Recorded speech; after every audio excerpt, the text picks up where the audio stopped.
ආගමික නායකින් දේශපාලනයට අතපොවන්න එන්න එපා. එහෙම නැත්නම් අත ගහන්න එන්න එපා. රාජ්‍යයක් බිහි කරපු චක්‍රවර්ති රජ කෙනෙක් දේශපාලන නායකයෙක් හැටියට හුඟක් කට්ටිය දන්නේ නැහැ. ඒතර නායකයෙක් වුණාම අර පළවෙනිම දේ තමයි සමාජයේ ගැන කැක්කුමක් තියෙන්න. හැඟීමක් තියෙන්න ඕනේ. නැත්නම් අර මොකද වෙන්නේ? තමන් විතරක් තමන්ගේ පවුල හොඳ සුඛිත මුදිත ජීවිතයක් ගත කරනවා. අහිංසක මිනිස්සු ටික දුක් විඳින. අද විශේෂයෙන්ම ආබ්‍රහම් තුමාණන්ගේ දේවමාලිගේ ඉදි කරපු ස්ථානයේ එතන කාබායක තියෙන කාබායක yes. දැන් මක්කම නුවර තිබුණා පාර්ලිමේන්තුවක් වගේ එක පාර්ලිමේන්තුවක් නෙමෙයි දාරුන් නදුවයික. දාරුන් නදුවයිකේ උසස් පැලැන්තියේ ප්‍රභූවරුන්ට විතර ඒකට සහභාගී වෙන්න පුළුවන්. අපේ නබිතුමා දේශනා කරලා තිබ්බේ අපේ වරාසත් එක අපේ පසුරුමේ එහෙම ලැබෙන්නේ නැහැ. කිසිම දේවදූතයෙක්ගේ පසුරුමේ දේපල මොනවා හරි තිබුණා නම් කිසිම දෙයක් දරුවන්ට යන්නේ නැහැ. දරුවන්ට යන්නේ නැහැ. අනිත් එක වැදගත් ජනතාවට පොදු දෙයක්. ඒක පොදු දේපලක් හැටියට පත් වෙනවා. අනිත් එක තමයි දේපල විතරක් නෙමෙයි දේශපාලන අයිතියවත් Tamanගේ පවුලට යන්නේ නැහැ කියලා නබිතුමාලා ඉගෙනුවා. දේශපාලන පලි ගැනීම. දේශපාලනයට කවුරු හරි ද බලයට ආපුවාම මොනවද කියන්නේ? වැඩේම ඉතින් පලි ගන්න එපා. කිසි සම්මුතියකට එලා අපි ඔයගොල්ලෝ නූතනයේ කියනවානේ ඉන්ක්ලූසිව් සොසයිටි කියලා. හැමෝම එකතු කරගෙන අපි යන්න ඕන. අරයකා මුස්ලිම් කෙනෙක්, අරයකා දෙමළ කෙනෙක්. ඌ අයින් කරන්න ඕන. ඌන් සුළු ජාතිකයෝ. ඌන් අයින් කරන්න. එහෙම නෙවෙයි. හැමෝම එකතු කරගෙන හැමෝගෙම අදහස් එකතු කරගෙන අපි හැමෝම රටක් වශයෙන් සමාජයක් වශයෙන් එකට ඉන්න ඕනි කියන අදහස රාජ්‍ය ගොඩනගන්න. ඕක 1000 අවුරුදු 1400 කලින් තමයි නබිතුමා මේක ප්‍රායෝගිකව කළේ. මේ ක්‍රිස්තියානි වෙනම යුදෙව්වන් වෙනම මුස්ලිම් කට්ටිය වෙනම නෙමෙයි හැමෝම එකතු වෙන්නේ. පුදු අද පවා ඉස්ලාමීය සමාජය තුල ඒක දැක ගන්න පුළුවන්. මෘත දේහයක් ගෙනාපු ගමන් ඉස්සල්ලාම අහන්නේ මේ මරණයටපත් වුණු පුද්ගලයා කාට හරි ණයක් දෙන්න තියෙනවද කියලා.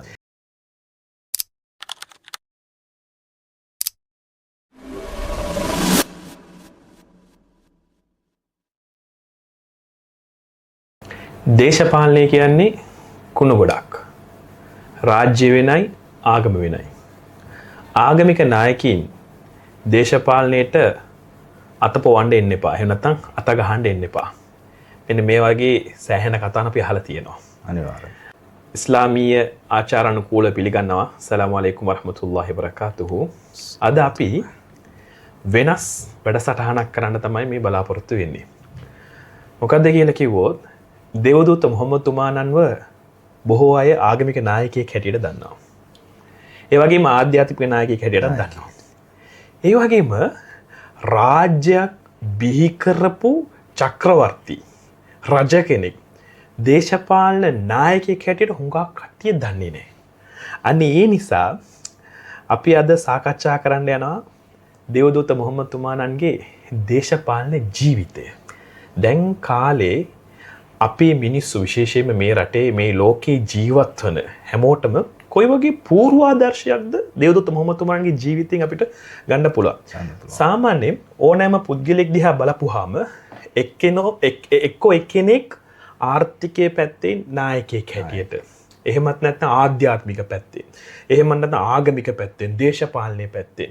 මෙන්න මේ විදිහට පූර්වාදර්ශය ලබා දෙන කට්ටිය ඉන්නවා. නමුත් මොහොමඩ් තුමා දිහා බලනකොට ආගමික පැත්තෙන්, ආධ්‍යාත්මික පැත්තෙන්, දේශපාලනයේ පැත්තෙන් හැම පැත්තෙම පූර්වාදර්ශයක් ලබා දෙනවා. අනේ හැම දෙයක් ගැන මම සාකච්ඡා කරන්න බෑ. අනේ ඒ නිසා අද අපි පොඩි ආරම්භයක් විතරයි ගන්නේ දේවදූත මොහොමඩ් තුමාණන්ගේ දේශපාලන ජීවිතය හා සම්බන්ධව කතා කරන්න. අනේ නිසා මේ ස්ථානයට ඇවිල්ලා ඉන්නවා මුන්සිෆ් තවුස් මෞලවිතුමා. එයත් එක්ක එකතු වෙලා හුඟක් දේවල් අපි සාකච්ඡා කරන්න යනවා. අනේ හින්දා ඔබ සියලු දෙනාගේ ඉල්ලා සිටිනවා රැඳී සිටින්න. මොකද්ද මේ දේවදූත මොහොමඩ් තුමාණන්ගේ දේශපාලන ජීවිතය කියන්නේ ඔයගලන්ට දැනගන්න පුළුවන්.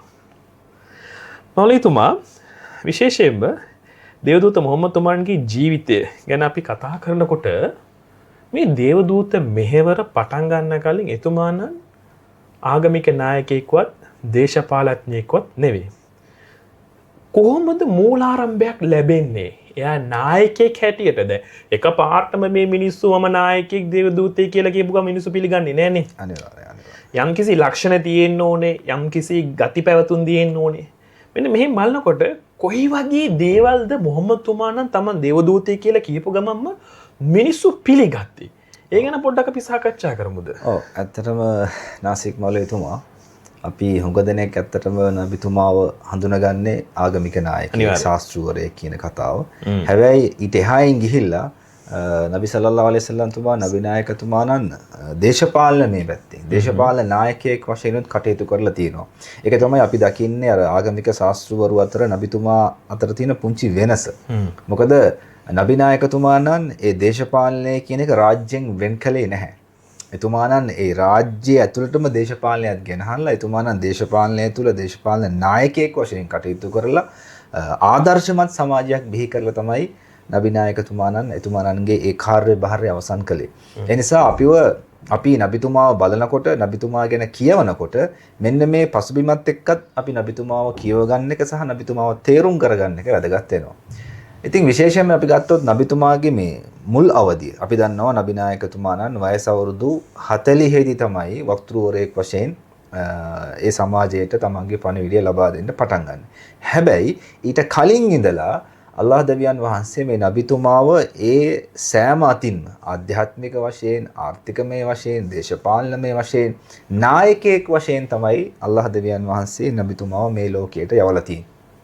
ඉතින් අපි දකිනවා විශේෂයෙන්ම නබිතුමා පුංචි කාලේ ඉඳලා දැන් මෙහෙමනේ ඕනම කෙනෙක්ට විශ්වාසය ඇති වෙන්න නම් කෙනෙක් තුළ යම් කිසි ආකාරයේ එයාගේ හැදියාවන් එයාගේ හැසිරීම ඊටාම වැදගත් වෙනවා. ඒත් අපි දන්නවා ජාහිලියා සමාජයේ නබිතුමා ඉපදුණු සමාජයේ මම හිතන්නේ අපි හුඟක් කතා බහ කරලා තියෙනවා.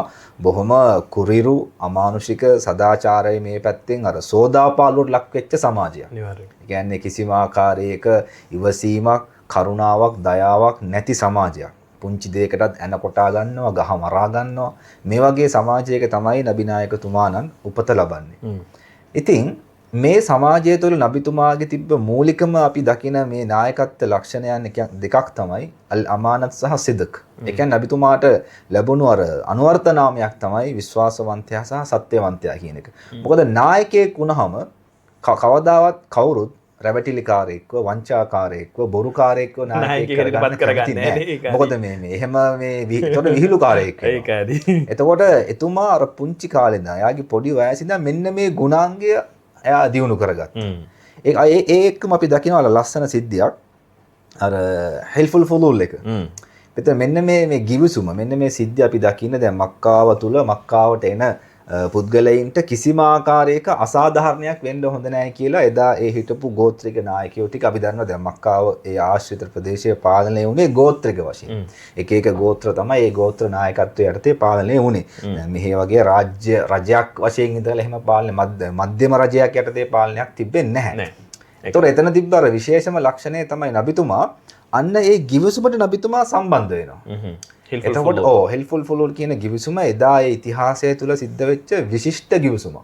හරි මොකද එතන හිටපු ඒ ගෝත්‍ර නායකයෝ එකතු වෙලා එයාලා තීරණයක් ගන්නවා මේ මක්කමා භූමිය තුල කිසිම කෙනෙක්ට අසාධාරණයක් වෙන්න හොඳ නැහැ. මොකද ඒකට අර පසුබිම් වෙච්ච සිද්ධිය තමයි අර යමන් දේශේ ඉඳලා ආපු ඒ ව්‍යාපාරිකයෙක්ට යම් අසාධාරණයක් සිද්ධ වෙනවා. ඒතර ඒකත් එක්ක තමයි මේ එදා එතන හිටපු නායකයෝ තීරණය කරනවා මේ ප්‍රදේශය තුල මොකද මක්කම කියන්නේ එදා ඉඳන්ම යම් ආකාරයක ආධ්‍යාත්මික වශයෙන් වැදගත්කමක් වටිනාකමක් තිබ්බ ප්‍රදේශයක්. එතකොට තමයි ඒ නායකයෝ තීරණය කරනවා අපි මේකට විසඳුමක් ගේන්න ඕනේ කියලා. විශේෂයෙන්ම ආබ්‍රහම්තුමාණන්ගේ දේවමාලිගේ ඉදි කරපු ස්ථානයේ එතන කාබායක තියෙන කාබායක. yes. ඉතින් ඒ වගේ තැනක කිසිම පුද්ගලයෙක්ට අසරණ වීමක් නැත්නම් අසාධාරණයක් සිද්ධ වෙන්න හොඳ නැහැ කියලා ඒ නායකයෝ එකතු වෙලා තීරණය කරනවා. ඒ ගිවිසුමට නබිතුමා සක්‍රීයව සම්බන්ධ වෙනවා. ඒතර මෙතන අපිට ගන්න ලොකු දෙයක් තියෙනවා. ඒ කියන්නේ අපිට මේ මගේ පවුල, මගේ දරුවෝ, මගේ වැඩ ටික කියලා විතරක් පැත්තකට වෙලා පාඩුවේ ඉන්න කතාව නබි නායකතුමාලන් අපිට කියා දීලා නැහැ. ඒක සම්පූර්ණ වැරදි. අනිවාර්යයෙන්. ඒක නබිතුමාගේ ඒ ආදර්ශයන්ට වැරදි වැඩක්. හැබැයි නබිතුමා දැන් ඒ වෙලාවේ නබිතුමා දේවදූතයෙක් නෙවෙයි. සාමාන්‍ය මිනිස්සෙක්. හැබැයි නබිතුමා අර සමාජය තුල පිළිගැනීමක් තිබ්බ නබිතුමාට මෙයා හොඳ නායකයෙක් කියන එක. ඒ නිසා තමයි නබිතුමාට එතෙන්ට ආරාධනාවක් ලැබෙන්නේ ඒකට සම්බන්ධ වෙන්න. සහ නබිතුමත් ඒක අතපසු කරේ නැහැ. තමන්ගේ සමාජය වෙනුවෙන් කරන්න ඕන වගකීමට නබිතුමා මුල් තැන දීලා ඒකට සම්බන්ධ වෙනවා. ඉතින් අන්න එතන තමයි අපි දකින්නේ විශේෂයෙන් නබිතුමා තුල අර පොදු සමාජයත් එක්ක එකතු වෙලා ඒ නායකත්ව හැකියාව විදහා දක්වපු අවස්ථාව. අධික විශේෂයෙන්ම ඔතනදී නබිතුමාණන් අසාධාරණයට එරෙහිව නැගී හිටියා. අන්න ඒක වැදගත්ම අන්න ඒක තමයි වැදගත්ම අද දේ. කාලේ අපි දන්නවනේ අසාධාරණයක් වෙනකොට කවුරුත් ඉස්සරහට එන්නේ නැහනේ. එන්නේ නෑ. මොන හරි මේ ප්‍රශ්නයක් වුණාම බලන්නේ ටක් ගාලා ලිස්සල යන්නේ. ඇඟ බේර ගන්න. ඇඟ බේර ගන්න බෑ. අපි දන්නවා දැන් අද කාලේ මේ පාරේ මොකක් හරි ඇක්සිඩන්ට් එකක් වුණත් බලන්නකො වීඩියෝ කරලා Facebook දානවා මිසක එයාට උදව් කරන්න යන්නේ නැහැ. මොකද ඕක කරන්න ගියොත් එම් පොලිසියට යන්න වෙයි. එතන ප්‍රශ්න අරවා මේවා කාලේ නාස්ති වෙයි කියලා පුළුවන් තරම් ලිස්සල යන්න බලන සමාජයක් අද තියෙන්නේ. හැබැයි නබිතුමාටත් තිබ්බා.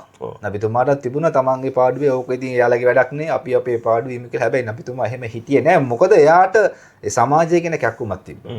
ඒතකොට නායකයෙක් වුණාම අර පළවෙනිම දේ තමයි එයාට සමාජය ගැන කැක්කුමක් තියෙන්න. හැඟීමක් තියෙන්න ඕනේ. නැත්තම් අර මොකද වෙන්නේ තමන් විතරක් තමන්ගේ පවුල හොඳ සුඛිත මුදිත ජීවිතයක් ගත කරනවා. අහිංසක මිනිස්සු ටික දුක් විඳිනවා. අද ඉන්න වර්තමානයේ අපි දකින්නේ දේශපාලන නායකයෝ ගාව තියෙන ලොකුම අඩුපාඩුව තමයි මේ සමාජයේ පිළිබඳව තමන්ගේ පාලිතයින් පිළිබඳ හැඟීම නැති එක. පාලකයාට පාලකයන් පිළිබඳ හැඟීම තියෙනවා. අපි දකින්නවනේ දැන් ලංකාවයි පාලකයෝ වෙනුවෙන් අපි ගහමරා ගන්නේ. පාලකයෝ වෙනුවෙන් ගහමරා ගන්නවා. පාලකයෝ වෙනුවෙන් වරප්‍රසාද ලබා ගන්නවා. යාන වාහනද අරවද මේවද ඒ ගැන හිතනවා. හැබැයි අපි කියනවනේ පටිතද කරගන්න කියන්නේ අහිංසක මිනිස්සුන්ට. හැබැයි අර ඉහළ පෙළේ ඉන්න ප්‍රභූ පැලැන්තිය ඒකට ලෑස්ති නැහැ. හැබැයි නබිනායකතුමාට එහෙම හිටියේ නෑ. නබිතුමාට සමාජය ගැන හැඟීමක් තිබ්බා. ඒ නිසා නබිතුමා එතනට සම්බන්ධ වෙනවා. නබිතුමා කියනවා ඉස්ලාමයට පස්සෙත් නබිතුමා දේවදූතයෙක් වුණාට පස්සෙත් කියනවා මට අර ඒ ගිවිසුමට නැවත වතාවක් මට එහෙම වගේ ගිවිසුමකට සම්බන්ධ වෙන්න ආරාධනා කරොත් මං අනිවාර්යෙන් ඒකට සම්බන්ධ වෙනවා කියලා. ඒතර ඒකෙම පැහැදිලි එතන මේ ಜಾති ભેදයක් තිබ්බේ නැහැ. එතන කවුරුත් මේ මුස්ලිම් නොවන සිංහල එහෙම ප්‍රශ්නයක් තිබ්බේ නැහැ. අසාධාරණයට ලක් වෙන මිනිස්සයා මොන රටේ ඉඳන් ආපු මොන ජාතිකයෙක් වුණත් අන්න හරි. රට ජාතිය එයාගේ කුලය මලය උගත්කම මේ පොහොසත්භාවය අදාළ නැහැ. අසාධාරණ වෙනුවෙන් අපි එයාගේ ජාතිය කුලය මේ දේවල් පස්සකට දාලා ඒ දේවල් අතහැරලා අපි මිනිස්සෙක් වශයෙන් ඉදිරිපත් වෙන්න ඕනේ. ඒතකොට ඔන්න ඔය ගුණාංගي අපි දකිනවා නබිතුමාගේ අර මුල් අවධිය තුලම. දැන් මෙතනදී මට පොඩි දෙයක් මතක් වෙනවා. සාමාන්‍ය මිනිස්සෙකුට අසාධාරණයක් මොකක් හරි වෙනකොට නබිතුමා ඒ වෙනුවෙන් නැගී හිටියා. දැන් මෙතන තමයි මම හිතන්නේ පළවෙනි බීජය වැපිරෙන්නේ. දැන් නබිතුමාගේ ජීවිතේ කිසිම අරගලකාරයෙක් එතුමා නම් දකින්නේ නැහනේ. නමුත් දේවදූත මෙහෙවර Tamanගේ කරට වැටෙනවත් එක්කම විශාල අරගලයක් කරනවා. බලන්න මේකට හොඳම උදාහරණයක් තමයි මෞලවිතුමා දන්නව ඇති.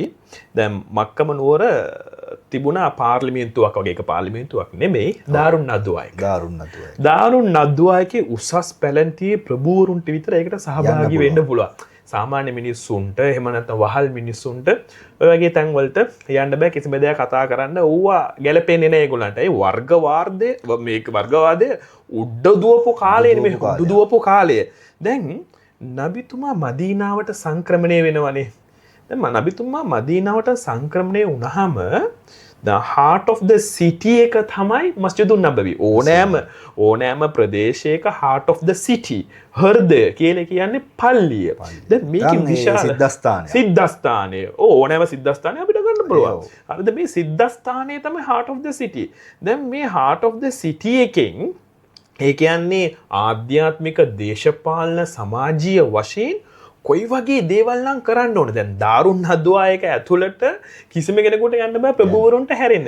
නමුත් නබිතුමා මස්ජිදුන් නබවි එක පාර්ලිමේන්තුවක් වගේ පත් කරනවා. අන්න ඒක හරි ලස්සන කතාවක්. මොකද මේ දැන් අර සාමාන්‍යයෙන් අර ඇත්තටම ඉස්ලාම් දහම තුල මස්ජිදයක් කියලා කියන්නේ දැන් අපි අද කාලේ වෙනකොට දකින්නේ මස්ජිදය කියන්නේ මේ නැමදුම් වත් පිළිවෙත් වලට විතරක් සීමා වෙච්ච තැනක් විදිහට. හැබැයි ඔබතුමා කිව්වා වගේ නබිතුමාගේ මස්ජිදේ එහෙම තැනක් නෙවෙයි. එතන මේ නැමදුම් කරන වත්පිළිවෙත් කරන තැනක් විතරක් වුණේ නැහැ. එතන තමයි සමාජය පිළිබඳ තීන්දුව తీරන ගත්තේ.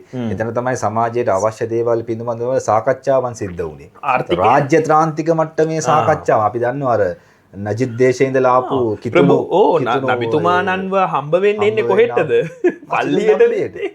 එතකොට නබිතුමා අර ඒ මස්ජිදුන් නබවි එකේ එතුමාණන් අර පරිහරණය කළේ ඒක භාවිතා කළේ හුදෙක්ම ආගමික සිද්ධාස්ථානයක් විදිහට නෙවෙයි. ඒක එහායින් ගිහිල්ලා රාජ්‍ය පරිපාලනය කරන තැන්වලට රාජ්‍ය ත්‍රාන්තිකින් අතර මුණ ගැසීම් හමුවීම් සිද්ධ වෙන තැනක් බවට ඒ මස්ජිදුන් නබවි එක පත් වෙලා තිබුණා සහ පත් කරා. ඒන්න තමයි කියන්නේ අපි දේවදූත මොහම්මද් තුමන් කියන නිකම්ම නිකන් ආගමික ආධ්‍යාත්මික නායකයෙක් නෙමෙයි. විශේෂයෙන්ම අර ආගමික දෘෂ්ටිවාදය නැත්තම් දර්ශනය පමණක් දේශනා කරලා එතනින් නැවතුනේ නැහැ නබිනායකතුමාණන්. එයා ඊට එහා දෙයක් කරා. ඒක තමයි ඒ දේශපාලනයේ නබිතුමා මහ පොළොව තුල යථාර්ථයක් බවට පත් කරපු එක. ඒ කියන්නේ එතුමාණන්ගේ චින්තනය සහ එතුමාණන්ගේ දර්ශනය එතුමාණන් මේ මහ පොළොව තුල ජීවත් වෙලා ඉද්දි ඒක ඉටු කරලා ප්‍රායෝගිකව පෙන්නුවා.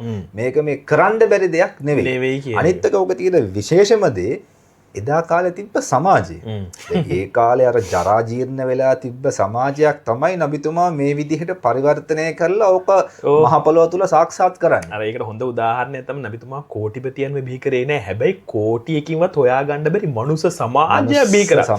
ඇයි කියලා කිව්වොත් අරාබිවරුන් Tamanගේ ජීවිතයේ ඇස්වලින්වත් දැකලා නැති දේශපාලන සිස්ටම් චේන්ජ් එකක් කරනවානේ. ඕකේ සිස්ටම් චේන්ජ් එකක්. ලස්සන සිද්ධියක් කියනවනේ අර ජාෆර් ඉබ්න් අබී තාලිබ් කියන ඒ සහාබිවරයා අර යනවනේ මෙහි කවුද අර අපේ රාජ්‍ය නායකයෙක් හිටියේ නජ්ජාෂි. නජ්ජාෂි රතුමා හම්බෙන්න කියලා ආවේ. මාර ලස්සන සිද්ධියක් එතන කියනවා. ඒතර නබිතුමා ගැන නජ්ජාෂි අහන වෙලාවේ. එතකොට ජාෆර් ඒ සහාබිවරයා කියනවා රජතුමනි අපි ඇවිල්ලා මේ මිනිස්සු එක්ක ගහ මරා ගන්න, ඇන කොටා ගන්න, හොරකම් කරන, මලමිනී කන, අසල්වැසියන් එක්කත් ගහ ගන්න, මෙහෙම කාන්තාවන් එක්ක මේ දුරාචාරය යෙදෙන මහා අමුතු සමාජයක් වශයෙන් අපි හිටියේ රජතුමනි. හැබැයි මේ මොහම්මද් කියන පුද්ගලයා ආවට පස්සේ අපේ ජීවිතය සම්පූර්ණයෙන් වෙනස් වුණා. අපි ඇත්ත කතා කරන්න පටන් ගත්තා. අපි විශ්වාසවන්ත පුද්ගලයන් බවට පටන් ගත්තා. අපි අනිත් මිනිස්සු ගැන හිතන්න පටන් ගත්තා. ඥාති සම්බන්ධතාව අපි එදා නම් ඥාති සම්බන්ධතාවන් අපි 7-5කට ගණන් ගත්තේ නෑ. හැබැයි ඒ දේවල් වෙනස් වෙලා අපි ඥාතීන් ගැන හිතන්න පටන් ගත්තා. කාන්තාවන්ට අයිතිය, කාන්තාවන්ගේ ජීවත් වීමේ අයිතිවාසිකම් අපි මේ තහවුරු කරා. ඒත් එක්කම අර අපි දකිනවා දැන් අපි ඒ කියන්නේ යා කියනවා අපි ජාහිලියා කාලේ තමන්ගේම දරුවන්ව පණ පිටින් වලලපු සමාජයක් නේ. අන්තිමට මොකද වෙන්නේ? මේ මිනිස්සු ඒ සමාජයේම තමයි. අපි තුමා අමුතු සමාජයක් ගෙනහල්ලා මේක කරේ නෑ. ඒ සමාජයේම අනාථ දරුවන්ව තමන්ගේ දරුවෝ වගේ බලා ගන්න තැනකට ගෙනාවා. අන්න ඒක තමයි අර නබිතුමා කරපු ට්‍රාන්ස්ෆෝමේෂන් එක. ආකල්පමේ වෙනස. බලන්න තමන්ගේ සහෝදරයත් එක්ක යුද්ධ කරලා ඔලු කට්ටේ මද්ද්‍රව්‍ය බීපු කට්ටිය සමාජයන්නේ ඕක. අන්තිමේදී කොහොමද කොයි වගේ පරිවර්තනයක්ද දේවදූත මොහම්මද් කියන්නේ? දැන් අපි දන්නවනේ දැන් අර නබිතුමා මක්කාවෙන් ඉඳලා හිජරත් ගිය අවස්ථාවේදී ඒ මක්කාවෙන් ඉඳලා ආපු මිනිස්සු ගාව මෙලෝ දෙයක් තිබ්බේ නැහැ. මොකද හැම දෙයක්ම එතන හිටපු මක්කාවේ හිටපු කට්ටිය වලක්ව ගත්තා. කිසිම දෙයක් ගෙනියන්න දුන්නේ නැහැ. එයාගේ ගෙවල් දලවල් වාහන දේපල ඔක්කොම තියලා යන්න කිව්වේ මදීනාවට යනවා. ඒතකොට එයාලා ගියාට පස්සේ මොකුත් නැහැ. අතේ සතේ මොකුත් නැහැ. ඒතකොට මේ මිනිස්සුන්ට හැමදේම ලබා දීලා. ඒ කට්ටියට ඉඳ හිටින්නේ රැකියාව හැම දෙයක්ම ලබා දෙන තරම මේ සහෝදරත්ව බැඳීමක් නබිතුමා ඇති කරා. ඒක හරිම වැදගත්. දැන් මේක දැන් මෙතනදී සහෝදරත්ව බැඳීම කියන්නේ මුස්ලිම් වරුන් විතරක් අතරම නෙමෙයිනේ. අන්න ඒකයි වැදගත්. යුදෙව් ක්‍රිස්තියානි මුස්ලිම් නොවන හැම සමාජයක්. කවුද මේක නිර්මාණය කරේ? මොහම්මද් තුමා. අනිත් එක දැන් ඕකේ ලස්සන සිද්ධිය. දැන් අපි දන්නවා නබිතුමා මක්කාව තුල අවුරුදු 13ක් ලොකු අරගලයක් කරා. කියන්නේ අන්තිමට ඒ කියන්නේ ඒ අවුරුදු 13 මං හිතන්නේ ලේසි පහසු කාර්යයක්. අරගලයක් නෙමෙයි ඒක. මිනිස්සු ඒ කියන්නේ නබිතුමාට පහර දෙන්න හැදුවා. නබිතුමාව අවමන් කළා, අපහාස කරා. නබිතුමාගේ සහගාමීන්ව මරලා දැම්මා. නබිතුමාගේ ඇස් ඉදිරිපිට. නබිතුමා වචනයක් කතා කරේ නැහැ. නබිතුමා කිසිම අරගලයක් කරන්න ගියේ නැහැ. නබිතුමා ඉවසීමෙන් හිටියා. අවුරුදු 1ක් 2ක් 3ක් 5ක් නෙවෙයි. අවුරුදු 13ක්. නබිතුමා ඉවසීමෙන් හිටිය. අන්තිමට මොකද කරේ? අර නබිතුමා අවුරුදු 2-3ක් අර මිටියාවතක හිර කරලා තිබ්බා. කතා බහ කරන්න නැතුව, ගනුදෙනු කරන්න නැතුව, කණ්ඩ බොණ්ඩ දෙන්න නැතුව. ඒතර අර ඉතිහාසයේ සඳහන් වෙනවා බඩගින්න දරා ගන්න බැරුව මේ මිනිස්සු අර ගහවල කොළ පොතු සාකපත්‍ර අනුභව කරා කියලා. අන්තිමේදී කොහොමද කියන්නේ එළුවන් කොහොමද මලපහ කරන්න? අන්න ඒ විදිහට තමයි අපිට මලපහ කරන්න සිද්ධ වුණේ කියලා. කන්නේ නැහැ මොකුත්. කෑම නැහැ. ඒතකොට අනිත් එක මේ සමාජාශ්‍රය ඒක හරිම බරපතලයිනේ. දැන් ආහාර පාන වගේම තමයි මිනිස්සු කවුරුත් කතා කරන්නේ. තනි කරලා, කොන් කරලා. අර දැන් කාලේ වගේ මේ පැත්තකට දාලා තියෙන්නේ. කතා බහ කරන්නේ. අර කොරෝනා කාලේ කොහොමද මිනිස්සු ගෙවල් වලට හුදකලා වුණේ වගේ. ඒකට ආවාහ විවාහ කරගන්න බෑ. අවුරුදු 2-3ක කාලයක්. ලේසි පාසු කාලයක් නෙමෙයි. ඒ තරම් දැඩි තීරණයක් ලබා දුන්න කාල පරිච්ඡේදයක් තමයි මක්කාවයි කාල පරිච්ඡේදය. ඊට පස්සේ තමයි අර හිජරත් එක සිද්ධ වෙන්නේ. ඒතකොට ඔය හිජරත් එක කියලා කියන්නේ සංක්‍රමණය. ඔව් හිජරත් කියන්නේ සංක්‍රමණය. නබිතුමා මක්කාවේ ඉඳලා දැන් බැරිම තැන යනවා මදීනාවට. ඒතකොට නාසික් මෞලවිතුමා මේක හිජරත් කියන්නේ නබිතුමා මක්කාවේ හිටපු කාලේ තමයි ඇත්තටම අපි මේ මිනිස්සුන්ව නබිතුමා ආධ්‍යාත්මික වශයෙන් ශක්තිමත් කරේ, පෝෂණය කළේ. ඒතකොට හිජරත් එකෙන් පස්සේ තමයි අර අපි දැන් මේ කතා කරන දේශපාලන නායකත්වයේ කියන එක ප්‍රායෝගික තලයට එන්නේ. අර අවුරුදු 13 මක්කමේ ඉන්නකොට උනා දේශපාලන නායකයෙක් නෙමෙයි කියන එක අපි අවබෝධ කරගන්න දුන්නේ නැහැ නේ. අවස්ථාව දුන්නේ නැහැ. නබිතුමාට ඒ අවස්ථාව දුන්නේ නැහැ. යාළ මේ පිළිගත්තේ නැහැ නබිතුමාගේ දේශනාව. ඒ නිසා නබිතුමාට මදීනාවට ගියාට පස්සේ එතෙන්දී නබිතුමාව රාජ්‍ය නායකයෙක් වශයෙන් යාළ පිළිගත්තා. දේශපාලන නායකයෙක් වශයෙන් මදීනාවේ පාලකයා වශයෙන්. එතකොට ඕකේ සිද්ධ වෙච්ච ප්‍රධානම දේ තමයි එතෙන්දී නබිතුමා මදීනාවට ගියාම කරපු පළවෙනි වැඩේ මොකද්ද? මදීනා ප්‍රඥප්තිය. එතකොට ලෝක ඉතිහාසයේ මානව අයිතිවාසිකම් දේශපාලන අයිතිවාසිකම් ගැන ලියවුණු ලියවිල්ලක් වශයෙන් තිබෙන එකම පළමු ලියවිල්ල තමයි මදීනා ප්‍රඥප්තිය කියලා කියන්නේ. එතන අපි විශේෂ දෙයක් තමයි අපි දැනගන්න ඕනේ දේ දැන් මදීනාව තුල යුදෙවෝ ජීවත් වුණා. මුස්ලිම් නෙවෙයි. කිතුණු භක්තිකයන් ජීවත් වුණා. ඒ වගේම මුස්ලිම්වරු ජීවත් වුණා. ඒතර මේ තුන්ගොල්ලෝ ගින්න මන්දනම් මජූසිවරු. මෙහෙම මුස්ලිම් සහ මුස්ලිම් නොවන විවිධ පාර්ශව මදීනාව තුල ජීවත් වුණා. මදීනාව කියලා කියන්නේ මේ මුස්ලිම්වරු විතරක් ජීවත් වෙන තැනක් නෙවෙයි. එතකොට නබිතුමා මේ හැමෝම එක්කම ඉස්සෙල්ලා මොකද කරේ? ඔබලා වයින් කරන්න ඕනි, ඔබලා පන්නන්න ඕනි. එහෙම කරලා ඔබලා බලලා ඕගොල්ලෝ යන්න ඕගොල්ලෝ යුදෙව් ඕගොල්ලෝ යන්න. කවදාවත් නබිතුමා කරේ නැහැ. ඉතිහාසය තුල පැහැදිලිව සඳහන් වෙලා. ඒත් නබිතුමාට අවතේව කරෙත් මේ යුදෙව් දරුවෙක් නේ. යුදෙව් තරුණෙක්. එතකොට දැන් මෙතෙන්දී නබිතුමා අර මදීනා ප්‍රඥප්තියේදී ඒ හැමෝම එකතු කරලා කතා බහ කරලා යම්කිසි සම්මුතියකට එලා අපි ඕගොල්ලෝ නූතනය කියනවානේ ඉන්ක්ලූසිව් සොසයිටි කියලා. හැමෝම එකතු කරගෙන අපි යන්න ඕනේ. අරයකා මුස්ලිම් කෙනෙක්, අරයකා දෙමළ කෙනෙක්. ඌ අයින් කරන්න ඕනේ. ඌන් සුළු ජාතිකයෝ. ඌ අයින් කරන්න. එහෙම නෙවෙයි. හැමෝම එකතු කරගෙන හැමෝගෙම අදහස් එකතු කරගෙන අපි හැමෝම රටක් වශයෙන් සමාජයක් වශයෙන් එකට ඉන්න ඕනි කියන අදහස රාජ්‍ය ගොඩනගන්න. ඕක 1000 අවුරුදු 1400 කලින් තමයි නබිතුමා මේක ප්‍රායෝගිකව කළේ. මේ ක්‍රිස්තියානි වෙනම යුදෙව්වන් වෙනම මුස්ලිම් කට්ටිය වෙනම නෙමෙයි හැමෝම එකතු වෙන්න. ඒ කියන්නේ තම තමන්ගේ ආගමික අනන්‍යතාවය වල ආරක්ෂා කරගන්න. අනික ඔතනදී තව දෙයක් තියෙනවා. ඕක තියෙනවා කලෙක්ටිව් රෙස්පොන්සිබිලිටි කියන එක. නබිතුමා ප්‍රඥප්තිය තුල ගෙනාවේ හරි අපි දැන් මේ මදීනාවේ ජීවත් වෙනවා ඔයාලා ජීවත් වෙනවා අපි ජීවත් වෙනවා අපි හැමෝම එකමුතු ජීවත් වෙන්න ඕනේ තම තමන්ගේ අයිතිවාසිකම් ආරක්ෂා කරගෙන ඒ වගේම මේ මදීනාවට යම් කිසි ප්‍රශ්නයක් වුණොත් මදීනාව දියුණු කරන එක සහ මදීනාවේ මේ ජාතික ආරක්ෂාව කියන්නේ අද කාලේ. එතන මේ ජාතික ආරක්ෂාවට තර්ජනයක් වුණොත් හැමෝම එකට එකතු වෙන්න ඕනේ. ඒ වගේම මදීනාවේ දියුණුවට හැමෝම එකතු වෙන්න ඕනේ. ඔන්න ඕක තමයි කලෙක්ටිව් රෙස්පොන්සිබිලිටි. හැම රටකම අද දක්වා ඕක කරනවද නැද්ද? දැන් හමුදා ගත්තුවාම හැම ජාතිකයෙක්ම ඉන්නවනේ.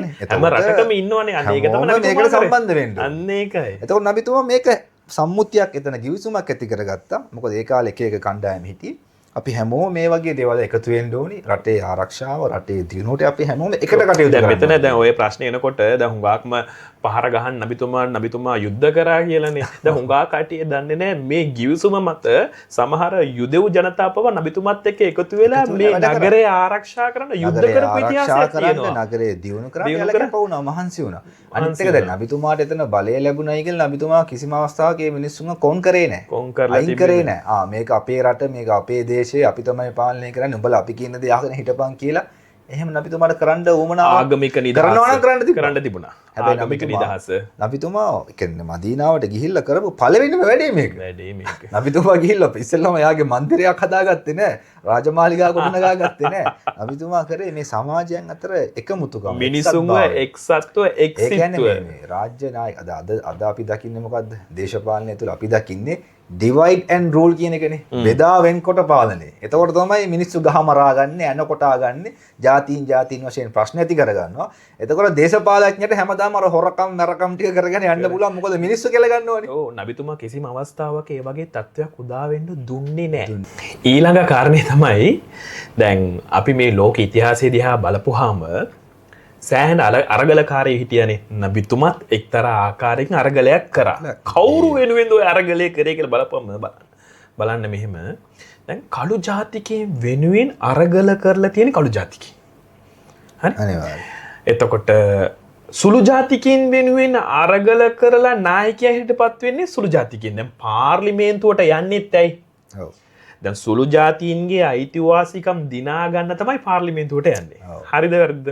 කළු ජාතිකයන්ගේ අයිතිවාසිකම් දිනා ගන්න තමයි පාර්ලිමේන්තුවට යන්නේ.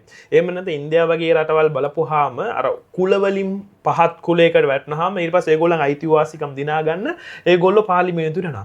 නමුත් නබිතුමාගේ ජීවිතේ බලන්න එයා උපත්තිම අරාබි ජාතිකයෙක්.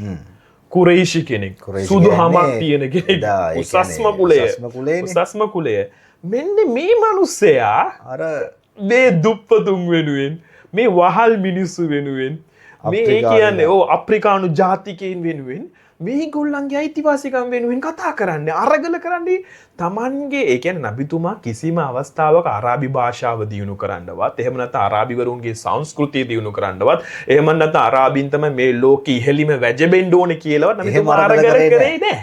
නමුත් හාත්පසින්ම වෙනස් විදියක් තමයි නබිතුමා කරන්නේ. ලස්සනම කතාව දැන් අපි දන්නවා ලෝකේ විහිවෙච්ච විවිධ අධිරාජ්‍ය ඉන්න අධිරාජ්‍යයන්. ඒතකොට අධිරාජ්‍ය හිටපේ රජුරුවන් ඒ අධිරාජ්‍යවාදීන් තමන්ගේ අධිරාජ්‍ය දියුණු කරගන්න තමයි අරගල කරේ සටන් කරේ මහන්සි වුණේ හැම දෙයක්ම කළේ. දැන් ඔය සුදුහමක් තියෙන මිනිස්සයා අන්තිමේදී කළුහමක් තියෙන ඒ වහල් ජනතාවට අයිතිවාසිකම් දිනලා දෙන්න තමයි සෑහෙන සටනක් කරා. ඔව් දැන් ඔය ඒකේ මේ මාර ලස්සන කතාව.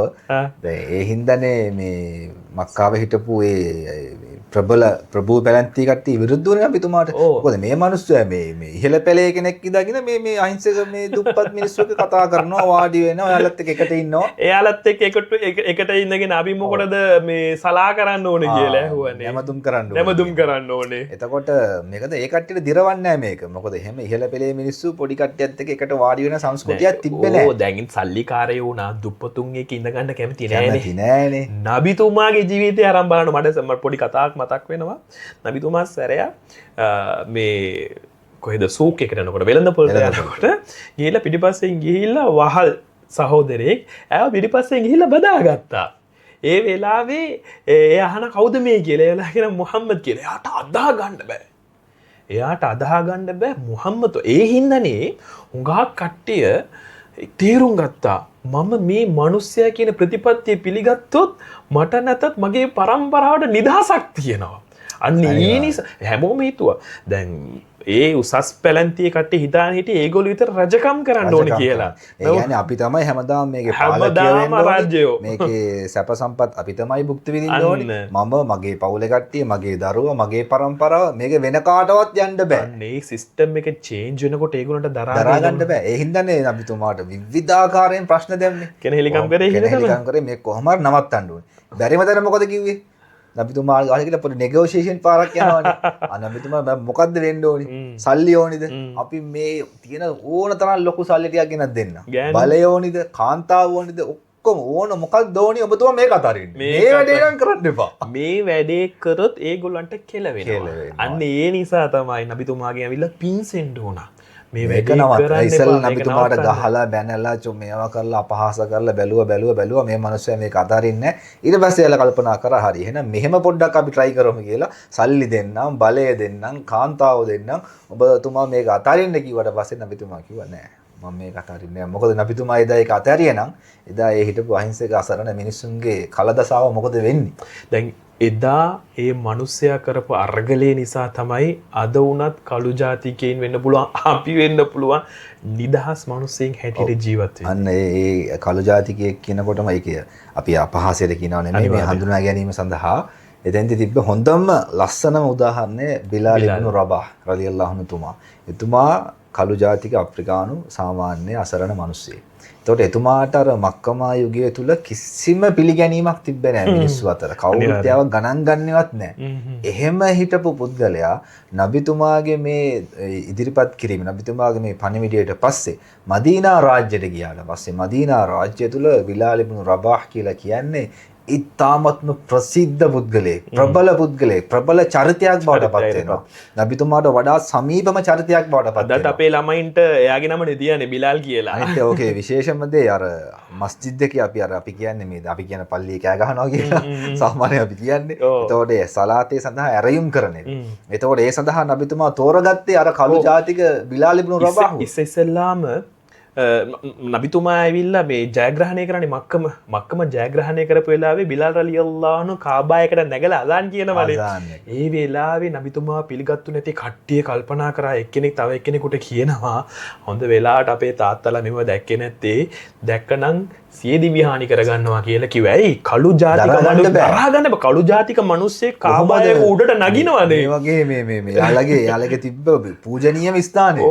එතනට කොහමද කළු ජාතිකයෙක් එන්නේ? කළු ජාතිකට උතොන්ට යනවා තිය හැරිලා බලන්නත් බැරි තත්ත්වයක් තිබ්බේ. බැරි තත්ත්වයක්. එතකොට නබිතුමා ඒ වර්ග ભેදය, කුල ભેදය, ජාති ભેදය සම්පූර්ණයෙන් නැති කරා. නැති කරා. අර අසබියත් කියලා අපි අරාබියෙන් කියන්නේ. අසබියත්. ඔය ભેදය සම්පූර්ණ නබිතුමා නැති. ඒක අර ප්‍රධානම දෙයක් තමයි දැන් මස්ජිදු නබවි පල්ලිය තමයි පාර්ලිමේන්තුව වගේ තිබුණේ.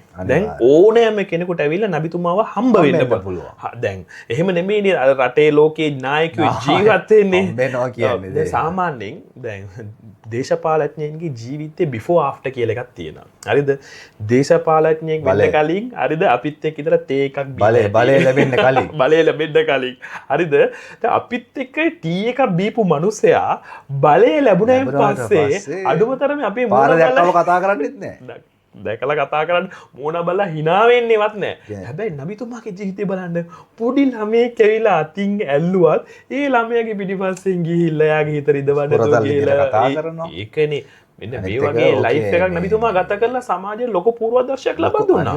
අනිවාර්යයෙන්. මොකද මේ හුඟ දෙනෙක්ට බලය ලැබුණාට පස්සේ අතීතය අමතක වෙනවා. අමතක වෙනවා අනිවාර්යයෙන්. ගමේ මිනිස්සු අමතක වෙනවා. හරි ගමේ එයා වෙනුවෙන් වැඩ කරපු මිනිස්සයා පෝස්ටර් ගහපු මිනිස්සයා අමතක වෙලා ඊට පස්සේ එයා යනවා අඩි ගාන උඩට. එතකොට අර ඉහළ පැලැන්තියේ මිනිස්සු එක්ක විතරයි ගනුදෙනු කරන්නේ. එතකොට දැන් එදා ගමේ හිටපු මිනිස්සයා බලය ලැබිලා කොළඹට ගියාට පස්සේ ප්‍රධාන මේ අගනුවරට ගියාට පස්සේ එයාව හම්බෙන්න මිනිස්සුන්ට වෙලාවක්. පාලකයින්ට පාලිතේ අමතක වෙනවා. අමතක වෙලා යනවා. වෙලාව නැහැ. ගම් පැත්තට එන්නෙත් නැහැ. වැඩක් කරගන්න හරි අමාරුයි. අල්ල ගන්න බෑ. කතා කරගන්න බෑ. හැබැයි නබි නායකතුමා නම් මදීනාවේ රාජ්‍ය නායකයා වුණාය කියලා කාටවත් නබිතුමා එක්ක කතා කරන්න සීමාවක් තිබ්බේ නැහැ. ඕනම මිනිස්සෙට කතා කරන්න පුළුවන්. එයා නබිතුමා එක්ක අදහස් වමාරු කරගන්න පුළුවන්. ඒ සම්පූර්ණ නිදහස නබිතුමා ලබා දීලා තිබ්බේ. අනිවාර්යයෙන්. දැන් උදාහරණයකට අපි හැමෝම කියනවා අපි හරිම බිසි. කාර්යබහුල. හැබැයි Facebook එකේ ඉන්නවා. අපි බිසි නෑ.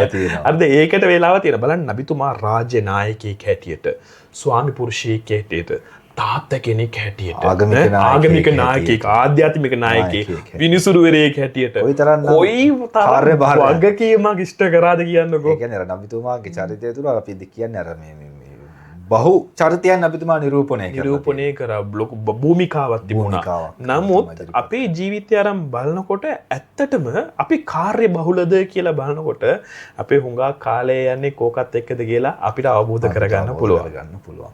අනිත් එක තමයි දැන් අර නබිතුමාගේ මේ දේශපාලන කාර්ය බහරය ගැන කතා කරද්දී නබිතුමාගේ තිබ්බ අර අපි කියනවා අපි emotional intellectual කියලා. අර හැඟීම් මිනිස්සෙක්ගේ හැඟීම් දැනීම් තේරුම් කර ගැනීමේ හැකියාව. මොකද රාජ්‍ය නායකයෙක් වුණාම මේක අතිශය වැදගත්. අනිකාගේ දුක අපි සහකම්පනය කියලා කියන්නේ. අනිකාගේ දුක සතුට කියන එක මට දැනෙන්න ඕනේ. එතකොට තමයි රාජ්‍ය නායකයෙක් වෙන්න පුළුවන්. නැත්නම් එයාට මේ මිනිස්සු ගැන වගේ වගක් නැතුව එයා විතරක් කාලා බීලා ජීවත් වෙන එක නෙමෙයි රාජ්‍ය නායකයෙක්ගේ වගකීම. ඒතර ඔක හරි ලස්සන සිද්ධියක් තියෙනවා. දැන් නබිතුමා මස්ජිද් නබවියේ ආගමික වතාවත් සිද්ධ කරන් ඉද්දි පුංචි ළමෙක් අඩනවා.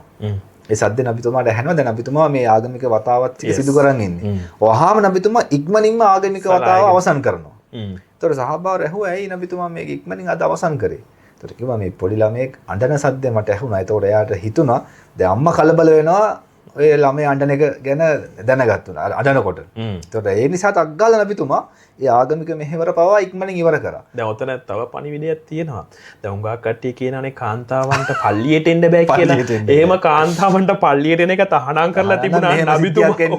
නබිතුමාගේ කාලේ නබිතුමා යාඥාව ඊට කරනකොට පිටිපස්සේ කාන්තාව ඉඳලා තියෙනවා. පොඩි ළමයි අඬලා තියෙන නබිතුමා එහෙම තහනමක් කරලා නැහැ. එහෙම තහනමක් කළද අදත් මක්කම මදීනාවල හැමතැනම තහනමක් කරලා තියෙන්න ඕනේ. එහෙම අයිතිවාසිකම් උල්ලංඝනය කිරීම ඉස්ලාම ආගම තුල නැහැ. අනිත් එක අර ඒ නබිතුමාගේ තිබ්බර මේ අර කොයිතරම් හැංගීම් වරද නබිතුමා. අර ඒ පුංචි ළමයෙක් අඬන එකට පවා නබිතුමාගේ ආගමික මේ මෙහෙය පවා ඉක්මනින් අවසන් කරනවා කියන්නේ. ඒතර සාමාන්‍ය කෙනෙක් එහෙම අවශ්‍ය නැහැනේ. පොඩි ළමයෙක් ඇඬුවයි කියලා කාගේ හරි දේශපාලනඥයෙක් මීටින් එකක් නවත්තයිද? අනිවාර්යයෙන් කතාවක් නවත්තයිද අද කාලේ?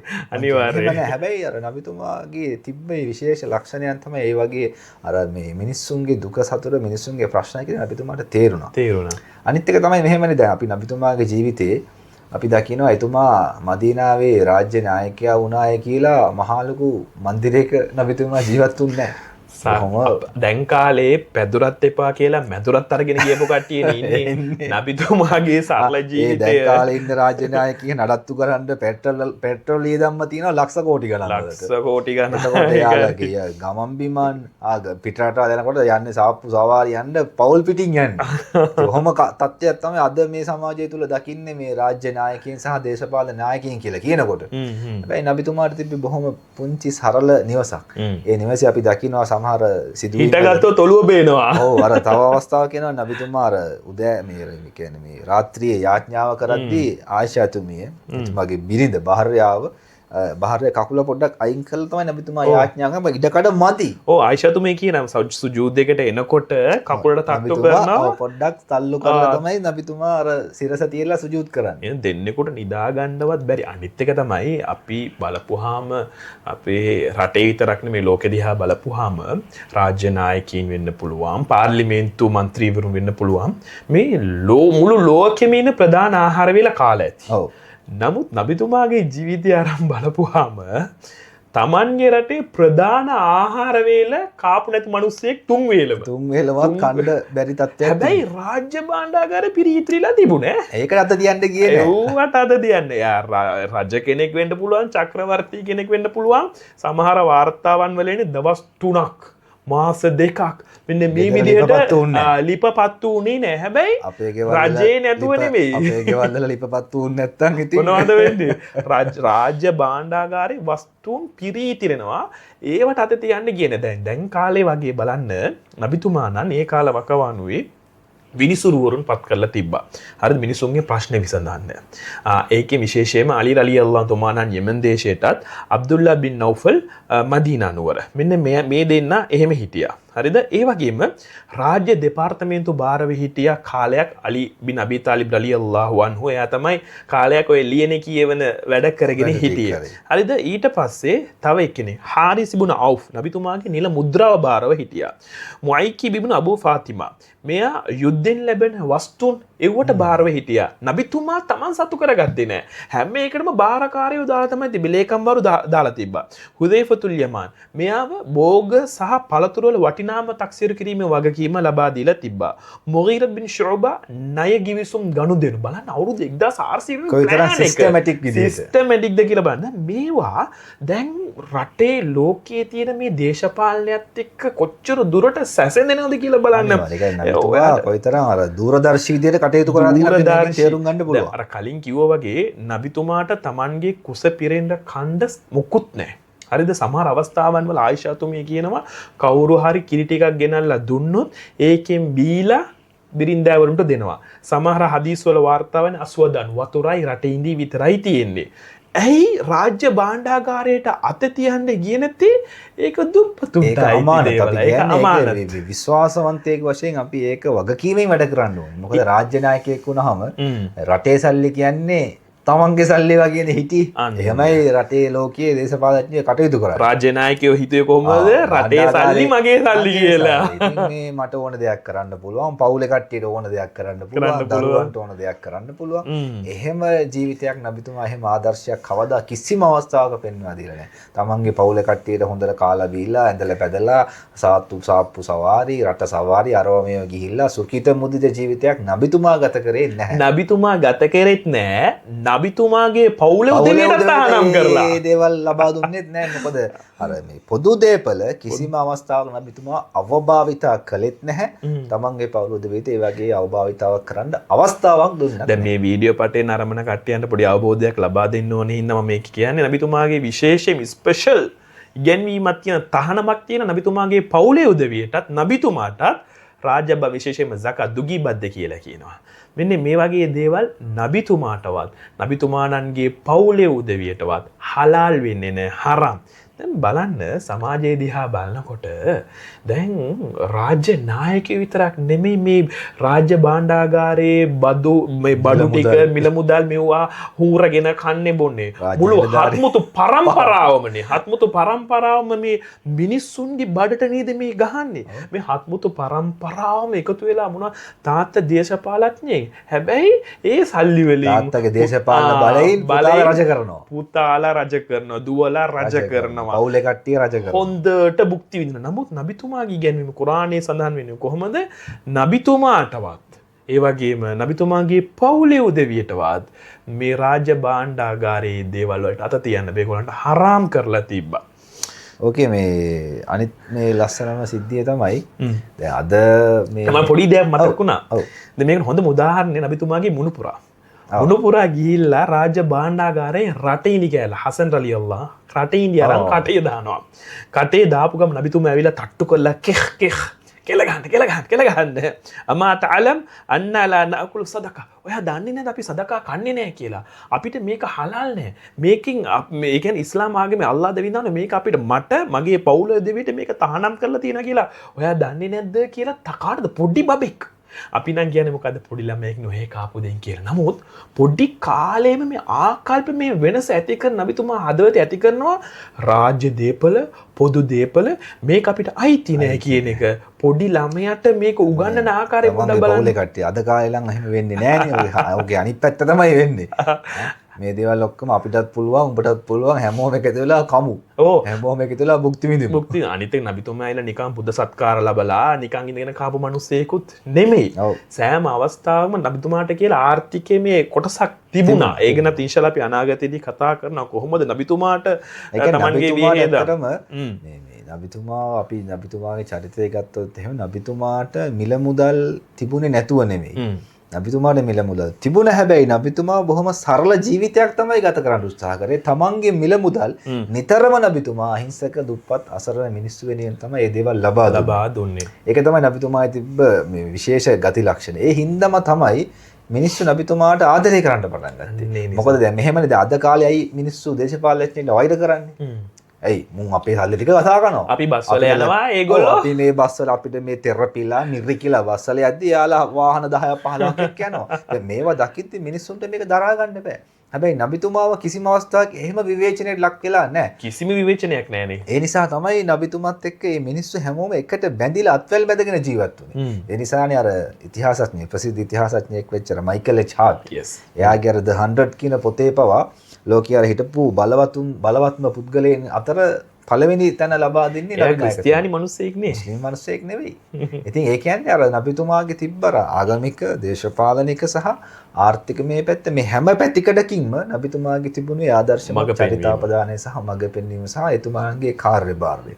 ඉතින් අර දේශපාලන නායකයෙක් වශයෙන් මම හිතන්නේ අපිට නබිනායකතුමාණන්ගේ ජීවිතය තුළ බොහෝ දේවල් ඉගෙන ගන්න තියෙනවා, කතා කරන්න තියෙනවා. ඔව් අනිත් එක ඇවිල්ලා ආගම වෙනයි දේශපාලනය වෙනයි කියන නබිතුමාණන් කිසිම තැනක ඉස්ලාම් දහම තුල නැහැ. ඒක වැරදි. ඔව් අනිත් එක විවස්ථාවක් නිර්මාණය වෙන්න උනත් ආගමික ඉගැන්වීම් කොච්චර තියෙනවද කියලා බලන්න පොඩි උදාහරණයක් මම කියන්නම්. දැන් අපේ රටේ පවා නීතියක් තියෙන විවස්ථාව තුළ අනෙකොත් ආගම් වලට අපහාස කිරීම, දෙවිවරුන්ට අපහාස කිරීම දඬුවම් ලැබිය හැකි වරදක් හැටියට සලකනවානේ. වෛරී ප්‍රකාශන. දැන් බලන්න කුරානයේ තෝක සඳහන් වෙනවානේ වලා තසුබ්බුල් ලදීන යදුන මින් දුනිල්ලා. අල්ලාහ් හැර නම දෙන දේවල් වලට ඕගොල්ලෝ බනින්න පරිභව කරන්න යන්න එපා. අපහාස කරන්න එපා. එතකොට දැන් තේරෙනවානේ ආගමික ඉගැන්වීම් කොච්චර දුරට විවස්ථාව තුළට ගිහිලා තියෙනවද කියලා. කියන්නේ ඉස්ලාම් දහම ඉස්ලාමීය දෘෂ්ටිකරණ ආගමයි රාජ්‍යයයි මේක දෙකට කඩලා බෑ. දෙක ඒකට සම්මිශ්‍රණය වෙලා යන්න ඕනේ. අත්වැල් බැඳගෙන යන්න ඕනේ දෙයක්. ඒ නිසා තමයි අර ඉස්ලාම් දහමේ තියෙන විශේෂත්වයත් ඕක තමයි. ආගම පිළිබඳ හැඟීමක් ආගම පිළිබඳව ඒ ආකල්ප වෙනසක් තිබුණොත් තමයි මේ මිනිස්සයා රාජ්‍යය තුලත් ඒ විදිහට කටයුතු කරන්නේ. ඒ විදිහට ඊට අර හොඳ උදාහරණයක් තමයි මේ උමර් ඉබ්න් අබ්දුල් අසීස් රහිමහුල්ලාගේ සිදුවීම. දවසක් එයාව බලන්න එක්කෙනෙක් එනවා. එහෙම එක්කෙනෙක් ආපු වෙලාවේ එයා පහනක් පත්තු කරගෙන ඉන්නවා. පහනක් පත්තු කරගෙන වැඩ කටයුතු කරගෙන ඉන්නකොට එයාගේ මිනිස්සු ඇවිල්ලා රාජ්‍ය දේවල් කතා කරගෙන ඉන්නවා. කතා කරගෙන ඉන්නකොට එකපාරටම එයා පවුලේ විස්තර අහන්න පටන් ගත්තා රජතුමාගෙන්. එයා තමයි පාලකයා. ඒ පවුලේ විස්තර අහනකොට එයා මොනවද කරන්නේ? ඉටිපන්දම නිවලා දානවා. නිවලා දාලා තව ඉටිපන්දමක් පත්තු කරනවා. පත්තු කරායන් පස්සේ මොනවද කරන්නේ? එයාත් ඒ කතා කරන පවුලේ දේවල් වගතක ඔක්කොම කතා කරායන් පස්සේ මේ ආපු මිනිස්සයාට මේක ලොකු ප්‍රශ්නාර්ථයක්. මම කතා කරගෙන ඉන්නකොට මේ ඉටිපන්දම නිවලා දාලා තව ඉටිපන්දමක් ඇයි පත්තු කරේ කියලා. ඊට පස්සේ මේ ප්‍රශ්නේ අහනවා. උමර් ඉබ්න් අබ්දුල් අසීස් තුමාණන්ගේ කාලේ ස්වර්ණමය යුගයේ ඉස්ලාමීය ඉතිහාසයේ. හරිද? ඒ වෙලාවේ එයා කියනවා ඔයා මහත් එක්ක කතා කරන්න ආපු වෙලාවේ රාජ්‍ය කටයුතු ගැන කතා කරා. ඒ වෙලාවේ පත්තු කරලා තිබුණේ රාජ්‍ය භාණ්ඩාගාරයෙන් ලබාගත්තු මුදල් වලින් ගත්තු ඉටිපන්දම්. හරි? ඒ කාලේ ඉටිපන්දම් තිබුණාද නැද්ද කියලා පහනක් කියලා කියමුකෝ. ඔයා කොයි වෙලේද මගේ පෞල් විස්තර අහන්න හැදුවේ? අන්න ඒ වෙලාවේ මම පත්තු කරේ මගේ සල්ලි වලින් ගත්තු ඉටිපන්දම. ඒ තරම් දුරට පොදු දේපල පිළිබඳ හැඟීම. මේ හැඟීම ඉන්නේ ආගම නිසා නෙමෙයි. අනිවාර්යයෙන්. ආගමික හැඟීම ආගමික ඉගැන්වීම කොච්චර දුරට අපි අනුගමනය කරනවද? ඒ තරම් දුරට පාලකයා යහපත් වෙනවා. පාලකයා යහපත් වෙනවා. ආගම ඒ හින්දා ඉස්ලාම් ආගම උගන්වන්නේ ආගමයි දේශපාලනේ වෙනස් නැහැ. දෙකම එකට සම්මිශ්‍රණය. එතකොට තමයි අර ඒ පුද්ගලයා තුළ එයාගේ දේශපාලනය තුළ එයාගේ අර හැඟීම්, එයාගේ ගතිගුණ, එයාගේ හැසිරීම හැම දෙයක්ම යහපත් වෙන්නේ. අනිවාර්යෙන්. ඕකේ, මේ විශේෂම දෙයක් තමයි අබිතුමා ආගමික නායකයෙක් වශයෙන් උත් සහ විශේෂයෙන්ම රාජ්‍ය නායකයෙක් වශයෙන්, දේශපාලන නායකයෙක් වශයෙන් අබිතුමාගේ ගිවිසුම් වලට අබිතුමා කොයිතරම් වැදගත්කමක් මූලිකත්වයක් දුන්නද කියන එක. දැන් මේ ගිවිසුම ඒ කියන්නේ දැන් හුදේබියා කියලා එනකොට දැන් කලින් ක්‍රිස්තියානි යුදෙව්වන් එක්කනේ ඒ ගිවිසුම සිද්ධ වුනේ. මේ හුදේබියා ගිවිසුම කියලා කියන්නේ Taman එක යුද්ධ කරපු කඩු අමෝරාගෙන ආපු Tamanගේ ඥාතීන්ව ඝාතනය කරපු මිනිසුන් එක්ක වෙන විශාල ප්‍රශ්නයක් ඇති වෙන්නේ යද්දි තමයි අබිතුමා මේ ගිවිසුමට එකඟ වෙන්නේ. නබිතුමා බැලුවා මේක සාකච්ඡාමය මාර්ගයෙන් විසඳගමු. කිසිම අවස්ථාවක් නබිතුමා යුද්ධයට යන්න කැමති නැහැ. සාකච්ඡාවට හොඳම ඓතිහාසික සාධකයේ මේ හුදේබියා ගිවිසුම. එතකොට මේ හුදේබියා ගිවිසුමේදී අපි දකිනවා එතෙන්දී නබිතුමාගේ නම දාද්දී අර රසූලුල්ලාහ් අල්ලාහ්ගේ දූතයා කියලාවත් දාන්න එදා මක්කාව හිටපු ඒ පැලැන්තිය කැමති වුණේ නැහැ. පාර්ශවය කැමති වුණේ නැහැ. නබිතුමා කමක් නැහැ. නබිතුමාගේ අනිත් සහාබාවරු මේකට කැමති වුණේ නැහැ. ඇයි අවාසීනේ? ඔබතුමා අල්ලාහ්ගේ දූතයා මේක දාන්න බෑ කියලා. නබිතුමා කිව්වා නෑ ඒක ප්‍රශ්නයක් නෑ. මගේ නම එහෙම එන්න ඕනේ කියලා නබිතුමාට කිසිම බලාපොරොත්තුවක් තිබ්බේ නැහැ. අනිත් එක නබිතුමාට තිබුණේ අර මේ ප්‍රශ්නේ සාකච්ඡාමය මාර්ගෙන් විසඳ ගන්නවා මිසක මගේ නමේ කෑල්ලක් දැන් අද කාලේ එහෙම නේද ජනාධිපතිතුමාගේ නමට අතිගරු අරවා මේවා කෑලි නැතුව නිකන් කිව්වොත් එහෙම මොනවා වෙයිද?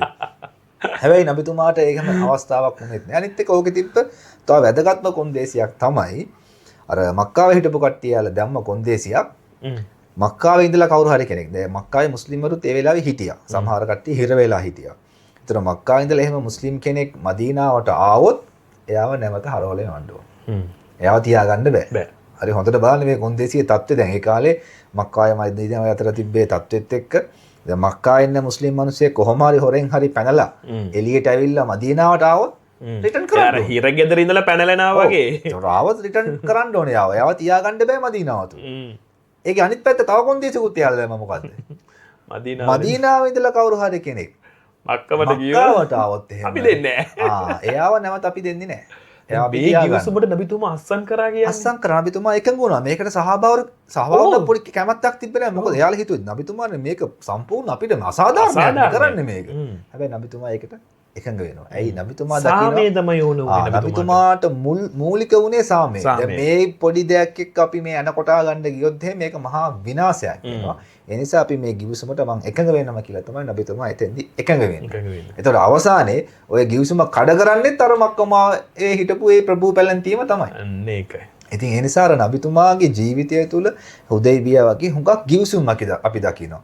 ඒ වගේම රාජ්‍ය නායකයන් අතර අර ගිවිසුම් ලියන්න අනිත් එක මේ ලියුම් හෝමාරු රාජ්‍ය නායකයන් අතර. ඒතකොට නබිතුමා අර ප්‍රචණ්ඩකාරී විදිහට මේ ආගම ව්‍යාප්ත කරන්න යන තත්ත්වයක් නබිතුමාට ඇති වුණේ නැහැ. ඒතකොට යම් යුද්ධමය තත්ත්වයන් ඇති වෙලා තියෙනවා. ඒක ඉතිහාසය තුළ තියෙන දෙයක්. කවුරුත් අපේ රටේ නීති අපේ රට තුලත් ඔක සිතේ ඉතිහාසය අපේ රටේ ස්වෛරීත්වයට බාධාවක් වෙනකොට ඒකට යම්කිසි බලපෑමක් වෙනකොට අපිට නීතිමය වශයෙන් ඒකට කටයුතු කරන්න සිද්ධ වෙනවා. තමන්ගේ ආත්ම ආරක්ෂාව වෙනුවෙන්. ඒතර මදීනාව තුළ නබිතුමාටත් මදීනාවේ දේශයේ හිටපු තමන්ගේ පාලිතයන්ව ආරක්ෂා කරන්න රාජ්‍ය නායකයන් සේනාධිනායකයා වශයෙන් සේනාධිනායකයා වශයෙන් පුරවැසියන්ගේ ආරක්ෂාව තියෙන එයාගේ අතේ. එයාගේ අපේ රට තුළ වුණත් ඒ වගේ තත්ත්වයක් ඇති වෙනවා නම් රාජ්‍ය නායකයා සේනාධිනායකයා හැටියට කටයුතු කරන්න ඕනේ. අන්න ඒකනේ නබිතුමා කරේ. අන්න ඒකනේ නබිතුමා කරේ. ඉතින් ඔතන තියෙන ප්‍රශ්නේ දැන් හැමෝම කියන්නේ අනිකුත් ශාස්ත්‍රවරු මේ කරේ නෑ කියන එක. අනිත් කවුරුත් මෙහෙම කරලා නෑ. මෙතුමා විතරයි මෙහෙම කරේ. කියන්නේ මෙතුමා තමයි රාජ්‍යයේ නායකයෙක් වශයෙන් කටයුතු කරලා තියෙනවා. රාජ්‍ය ආධ්‍යාත්මික ආගමික නායකත්වය තුළ එයාට වගකීමක් ඇති වෙනවා. වගකීමක් සහ වගවීමක් තිබෙනවා. තමන්ගේ පුරවැසියන්ගේ ආරක්ෂාව සැලසීම. පුරවැසියන් කියලා කියන මුස්ලිම් කට්ටිය විතරක්ම මුස්ලිම් නෙමෙයි. කට්ටිය විතරක් නෙමෙයි මුස්ලිම් නොවන කෙනෙකුත් හිටියා. ක්‍රිස්තියානි යුදෙව් ජනතා මේ සියලු දෙනාම ආරක්ෂා කරන්න එපා.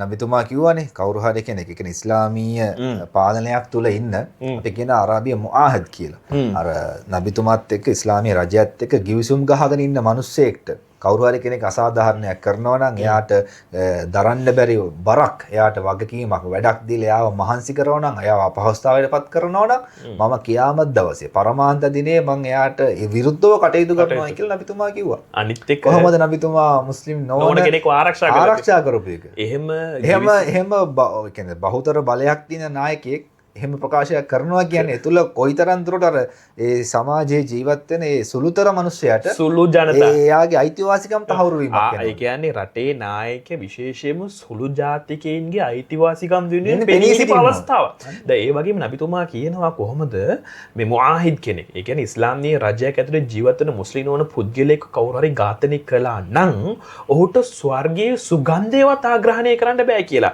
එතකොට ස්වර්ගයේ සුගන්ධය කොච්චර දුරට යනවද කියලා කිව්වොත් යම් පුද්ගලයෙක් අවුරුදු 40ක් ඇවිද්දොත් කොච්චර දුරක් ඇවිදිනවද ඒ තරම් දුරට ස්වර්ගයේ සුවඳ හමනවා. ඒකත් ලැබෙන්නේ නැත්තම් සුළු ජාතිකයන්ගේ අයිතිවාසිකම් ආරක්ෂා කිරීම සම්බන්ධව බලන්න. මුස්ලිම් කෙනෙක්ටනේ ඕක නැති වෙන්නේ. ඔව් මුස්ලිම් කෙනෙකුට ඕක නැති වෙන්නේ. එහෙනම් බලන්න මුස්ලිම් නොවන පුද්ගලයෙක් වෙනුවෙන් නබිතුමා කොච්චර කතා කරලා තියෙනවද කියලා රාජ්‍ය නායකයෙක් හැටියට. නබිතුමා මුස්ලිම් කෙනෙක් වශයෙන් ඔබතුමා කලින් කිව්වා වගේ නබිතුමා මුස්ලිම් කෙනෙක් වශයෙන් ඉඳගෙන තමයි මුස්ලිම් වන මිනිස්සු ගැන කතා කරන්නේ. අන්න ඒකයි මේකේ තියෙන හරිම ලස්සනම සිද්ධිය. අනිවාර්යයෙන්ම.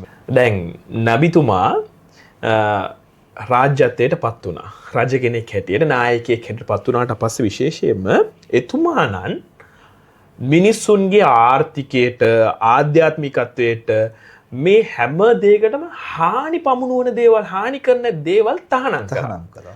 කොහොමද කියලා කිව්වොත් දැන් තාත්තා කෙනෙක් කොහොමද ළමයව බලාගන්නේ? සමහර අවස්ථාවන් වල තාත්තා කෙනෙක් ළමයාට යම් අවවාදයක් දීපුවාම ඒ ළමයා පිළිගන්නේ නැහැ. සමහර අවස්ථාවන උදාසීන කරලා ගණන් ගන්න උදාසීන කරලා යනවා. අම්මා නිකන් කෑ ගන්නවා. ඕ අම්මා කියලා තාත්තා කියපු දේ කියලා නා.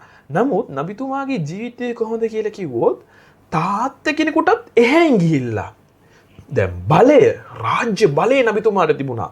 තාත්තා කෙනෙකුටත් වඩා හැන් ගිහිල්ලා දැන් උදාහරණයක් හැටියට දැන් මද්ද්‍රව්‍ය සීන් එක ගමුකෝ. මද්ද්‍රව්‍ය. දැන් පුතා සමහර අවස්ථාවන් වල මද්ද්‍රව්‍ය වලට එබ්බැහි වෙලා තියෙන්න පුළුවන්.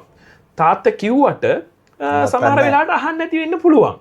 හැබැයි මේ බලේ රාජ්‍ය බලයේ තිබුණොත් තාත්තටත් එහෙන් ගිහිල්ලා මොනවද කරන්නේ? පුතා විතරක් නෙමෙයි අන්න සමාජයේම මුළු සමාජයේම දැන් අලවිකාරයෝ ඉන්නවනේ බිස්නස් කරන කට්ටිය. අද කාලේ මේ අපි දකිනවා මේ ඔය මේ පුංචි ඔය කසිප්පු පෙරන පොඩි වැඩ බිස්නස් කරන කට්ටිය අරන් හිරේ දානවා. හැබැයි මේ මහ ලොකු මේ බිස්නස් ලොකු කෝටි ප්‍රකෝටි ගණන් බිස්නස් කරන හාල් මැස්සෝනේ යන්නේ ඇතුළට. හාල් මැස්සෝ ටික ඇතුළට යනවා. තෝරු ටික කිසි ප්‍රශ්නයක් නැතුව හොඳ මේ නිදහසේ ජීවත් වෙනවා. අනිත් එක දැන් අර එතකොට එහෙම වුණාම මේ සමාජය තුළ අපිට කිසිම ආකාරයක දියුණුවක් දකින්න බෑ.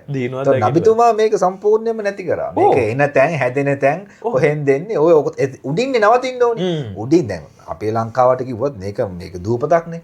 වටේටම මුහුද තියෙන්නේ. ඒතර ඕක එන තැනින් නවතුනහම ඇතුලේ කොහෙද තියෙන්නේ බලන්න. අන්න ඒක බලය කියලා කිව්වේ. තාත්තට බලය නිසි පරිදි හසුරවන්න ඕනේ. නිසි පරිදි හසුරවනකොට ඒතර එළියෙන් ඉඳන් මේක ඇතුළට බඩු වෙන්නේ නැත්නම් ඇතුලේ මිනිස්සුන්ට මොකුත් කරන්න බෑ. අන්න ඒක දැන් අර එළියේ ඉඳන් රට ඇතුළට ඒවට එන්න පුළුවන් අවස්ථාව අවකාශය ලබා දීලා ඇතුලේ ඉඳන් ඔය පොඩ්ඩක් එක්කෙනෙක් දෙන්න එක නිකන් සතියේ සැරයක් ඔහෙන් මෙහෙන් අල්ලලා දාලා මේවා නවත්තන්න බෑ. ඒවා ප්‍රායෝගික නැහැ. අනිත් ඒවා ඔගේ මේ තව කතාවක් තියෙනවා. දැන් මේ අපි කියනවා මේ නීති ආධිපත්‍ය කියන එක. නීතිය කියන එක හැම කෙනෙක්ටම සැමට සාධාරණව හැමට සමානව ක්‍රියාත්මක විය යුතුයි.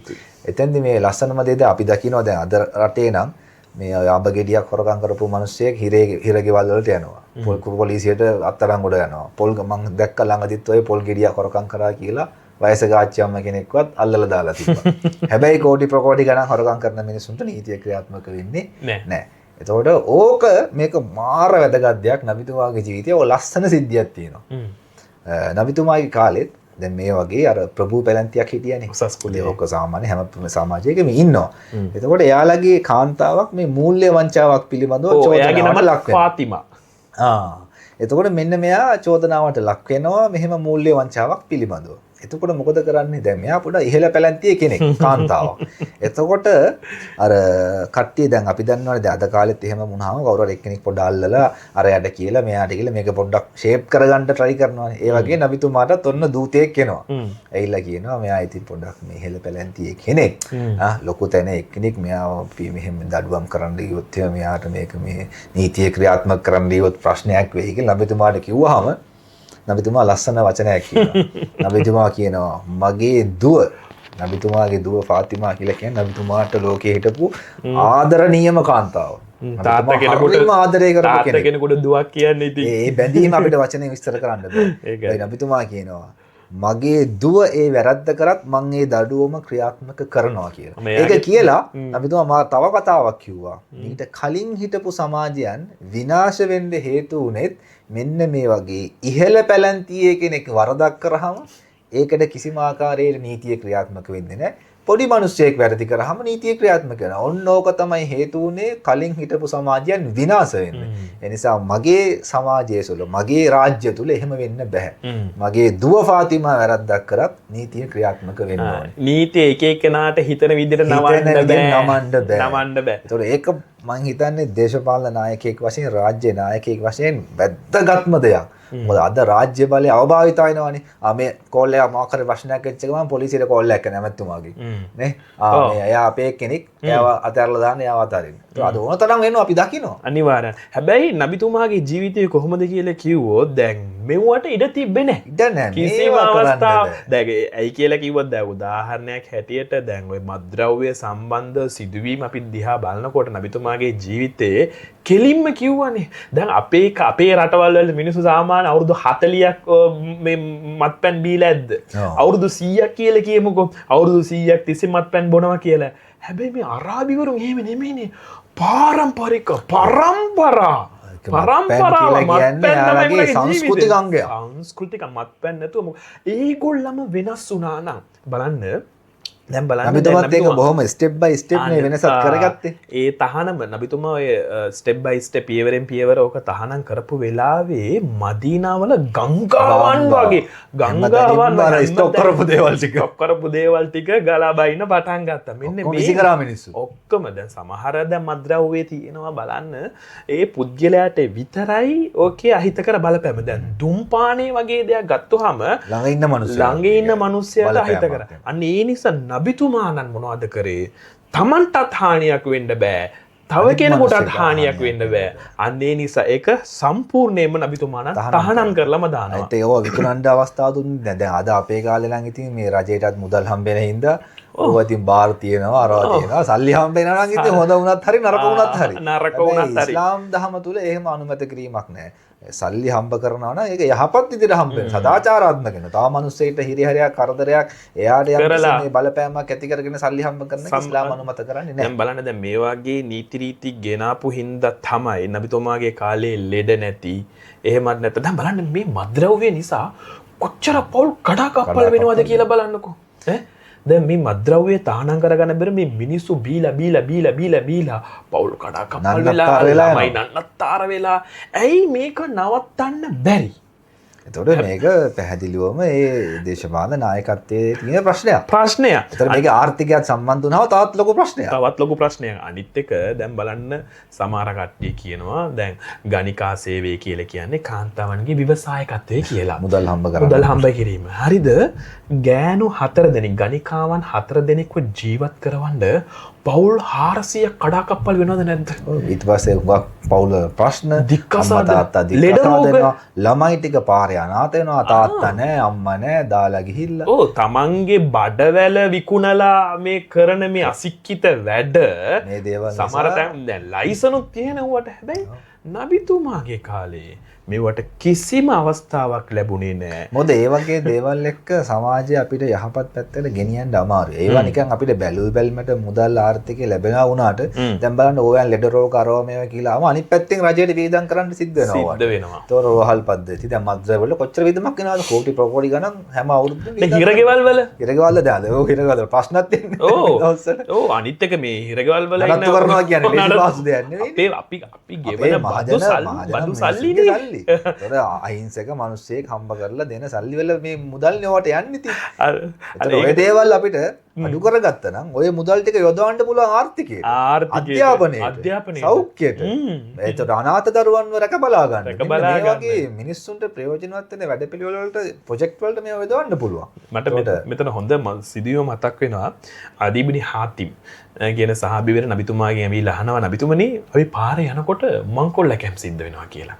පස්සේ එයා කියන නබිතුමාණන් කියන අදීබ්නි හාතිම්ට කියනවා උඩ කිවසන් කාලයක් එයි.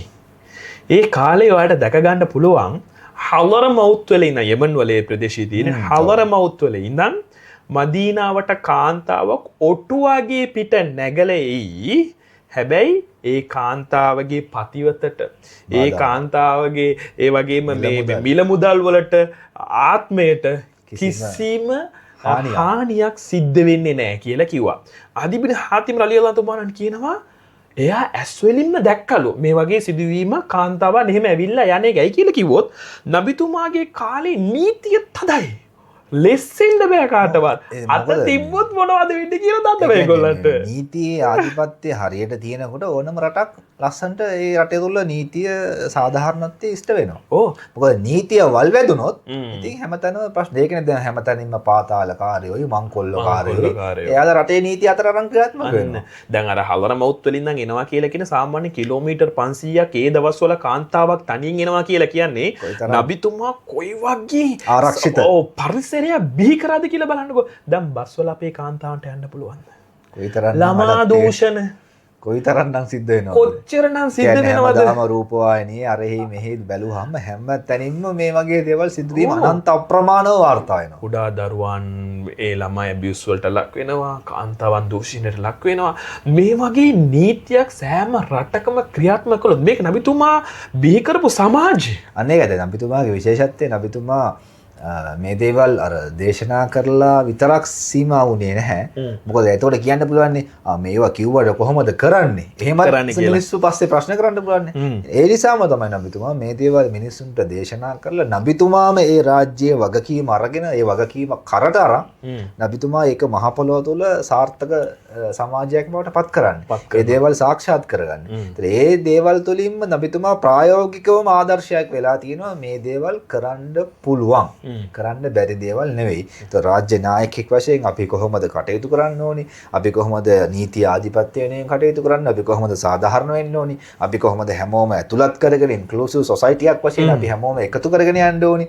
ඒ වගේම කලෙක්ටිව් රෙස්පොන්සිබිලිටි එක අපි හැමෝම රට ගැන සමාජය ගැන වගකීමක් තියෙන පුද්ගලයෙක් වශයෙන් අපි කියන්නේ මේ වගකීමක් සහිත පුරවැසියෙක් වශයෙන් අපි හැමෝම ශ්‍රී ලාංකිකයෙක් වශයෙන් අපි හැදෙන්න ඕනි.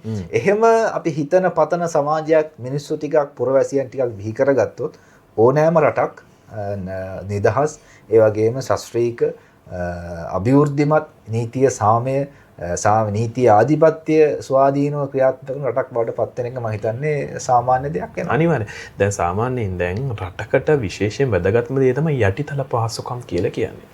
දැන් නබිතුමාගේ කාලවකවානුවේ කොහොමද කියලා කිව්වොත් මිනිස්සුන්ගේ යටිතල පහසුකම්. දැන් උදාහරණයක් හැටියට නබිතුමා ළඟට මෘතදේහයක් ගෙනාවොත් නබිතුමා ඉස්සල්ලාම අහන්නේ මොකද්ද අවසාන දේව මෙහෙය කරන්න කලින් මෙයා කාට හරි ණයයිද කියලා අහනවා. ඒ වෙලාවේ කවුරු හරි කිව්වනම් මෙයා ණයයි කියලා නබිතුමා කියන කවුරු හරි ණය බාර ගන්නවා. ඒක දැන් ඔයා මගෙන් ලක්ෂයක් ණය ගත්තා. හරිද? ඔයා මගෙන් ලක්ෂයක් ණය අරගෙන ඔයා මැරුණා. දැන් මට අසාධාරණයක් නැද්ද ඕක? කවුද මේක ගෙවන්නේ මට? අන්න ඒ නිසා නබිතුමා අහනවා ඕනෑම පුදු අද පවා ඉස්ලාමීය සමාජය තුළ ඒක දැක ගන්න පුළුවන් මෘතදේහයක් ගෙනාපු ගමන් ඉස්සල්ලාම අහන්නේ මේ මරණයටපත් වුණු පුද්ගලයා කාට හරි ණයක් දෙන්න තියෙනවද කියලා. එහෙම අහනකොට පවුලේ කට්ටිය කියනවා ඒ ණය අපි බාර ගන්නවා කියලා. අන්න ඒ විදිහට නබිතුමාගේ ඉගැන්වීම අද දක්වා අපි අනුගමනය කරනවා. දැන් බලන්න දැන් මෙහෙම ඉගැන්වීමක් තිබුණේ නැත්තම් මඟ පෙන්වීමක් තිබුණේ නැත්තම් මට සිද්ධ වනේ අසාධාරණේ. නබිතුමා කියනවා ඕගොල්ලෝ කවුරු හරි මේක බාර ගන්න. එහෙම නැත්තම් ඕගොල්ලෝම ඕගොල්ලන්ගේ සහෝදරයාට සලාතේ ඉටු කරගන්න කියලා. හැබැයි දැන් බලන්න දැන් මෙහෙම බලනකොට ටික කාලයක් යනකොට ඉතිහාසයේ සඳහන් වෙනවා කවුරු හරි මෙහෙම කන්න බොන්න මෙහෙම ණය අරන් තිබුණා නම් රාජ්‍ය භාණ්ඩාගාරයෙන් ගෙවපු අවස්ථාවන් තියෙනවා. හැබැයි දැන් ඉපදෙන ළමයා කොහොමද ණය වෙලා ඉන්නේ? Taman ගත්තු නැති දේවල් වලට පවා ණයකාරයෙක් වෙලා. ණයකාරයෙක් ගැටියටපත් වෙලා. දැන් නබිතුමාගේ කාලේ බලන්න නබිතුමා මොනවද කරන්නේ? දැන් අපි හැම දෙයකටම බදු ගහලානේ තියෙන්නේ. සීනි වලටත් බදු, ලුණු වලටත් බදු,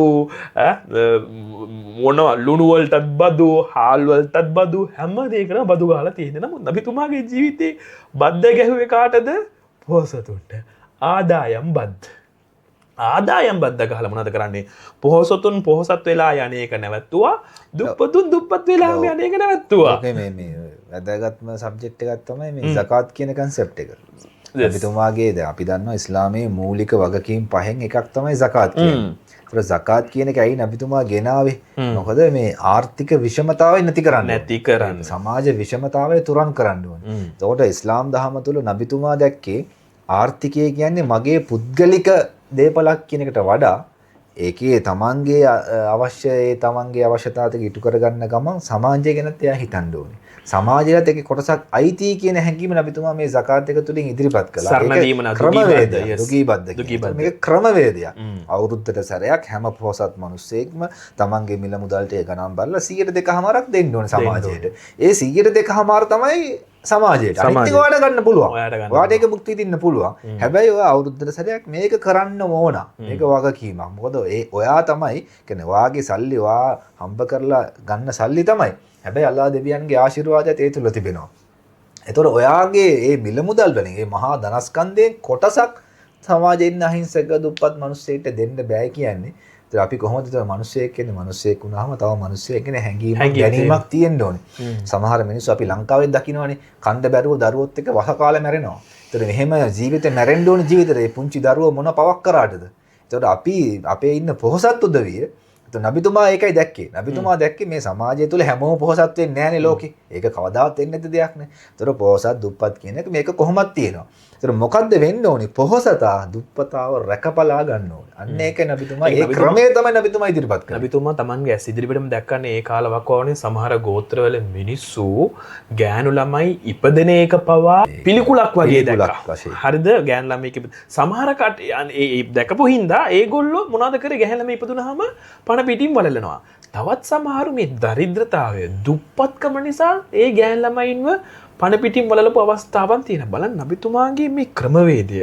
දැන් බලන්න දැන් නබිතුමා ඇවිල්ලා පොහොසතුන්ට තමයි මේ බද්ද ගැහුවේ. zakat බද්ද කියලා අපි කියනවා. නමුත් අද රට ලෝකෙ දිහා බලනකොට පොහොසතටත් බදු ගහලා තියෙනවා.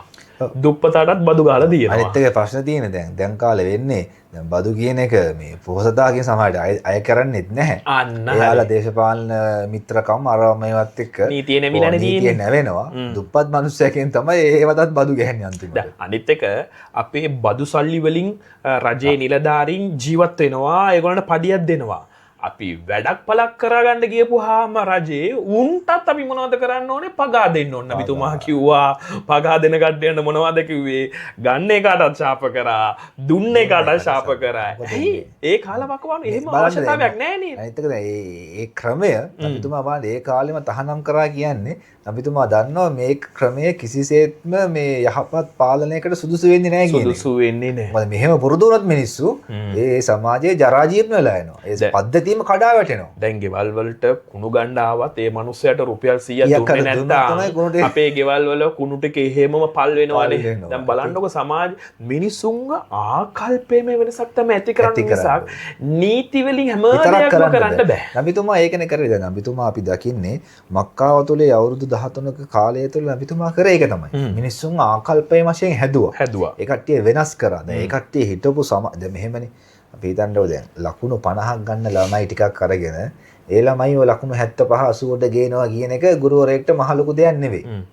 හැබැයි ලකුණු 20 25 30 ඉන්න මිනිස්සයා 75 80 සීමාවට කියනවා කියන එක ලේසි පාසු වැඩක් නෙවෙයි. නබිතුමාට බාර වුණේ එදා හිටපු මිනිස්සු කියන්නේ ඉතින් අර සදාචාර සෝදාපාලු ලක් වෙච්ච මිනිස්සු ටික. අර ඔඩියන්ස් එක ඇවිල්ලා මෙලෝ රහක් නැති ඔඩියන්ස් එකක්. ඒ කට්ටියව අරගෙන මේ විදිහට හදලා ගන්නවා කියන එක මේ දවසින් දෙකෙන් මැජික් පෙන්නනවා වගේ කරන්න පුළුවන් දෙයක් නෙවෙයි. දැන් අදිත් එක්ක දැන් පල්ලියේ පන්සලේ කෝවිලේ ඉන්න මිනිස්සුයෙකුට දේශනාව කරලා ඒගොල්ලන් යාපත් පැත්තට ගන්න පුළුවන්. පාරේ ඉන්න මිනිස්සු මේ දුරාචාරයේ දෙන කට්ටිය වැඩ කරන කට්ටිය මරන මිනිස්සයා කොහොමද ඒ වගේ පැත්තරෙන් නැති එක කොහොමද හදන්නේ? අවුරුදු 23 ඒකනේ මහන්සි උනේ. අවුරුදු 23 ගිහිල්ලා මිනිස්සු හම්බෙලා කතා කරලා දැනුවත් කරලා ඒ කට්ටිය එයාලත් එක්ක සම්බන්ධ කරගෙන ඒ කියන්නේ ආකල්පයේ වශයෙන් අපි කොහොමද මිනිස්සුන්ව බලන්න ඕනි. ඒතකොට එහෙම නබිතුමා කතා කරලා ප්‍රායෝගික නබිතුමා එයාලත් එක්ක ඉඳලා වැඩ කරලා මහන්සි වෙලා තමයි මේක හැදුවේ.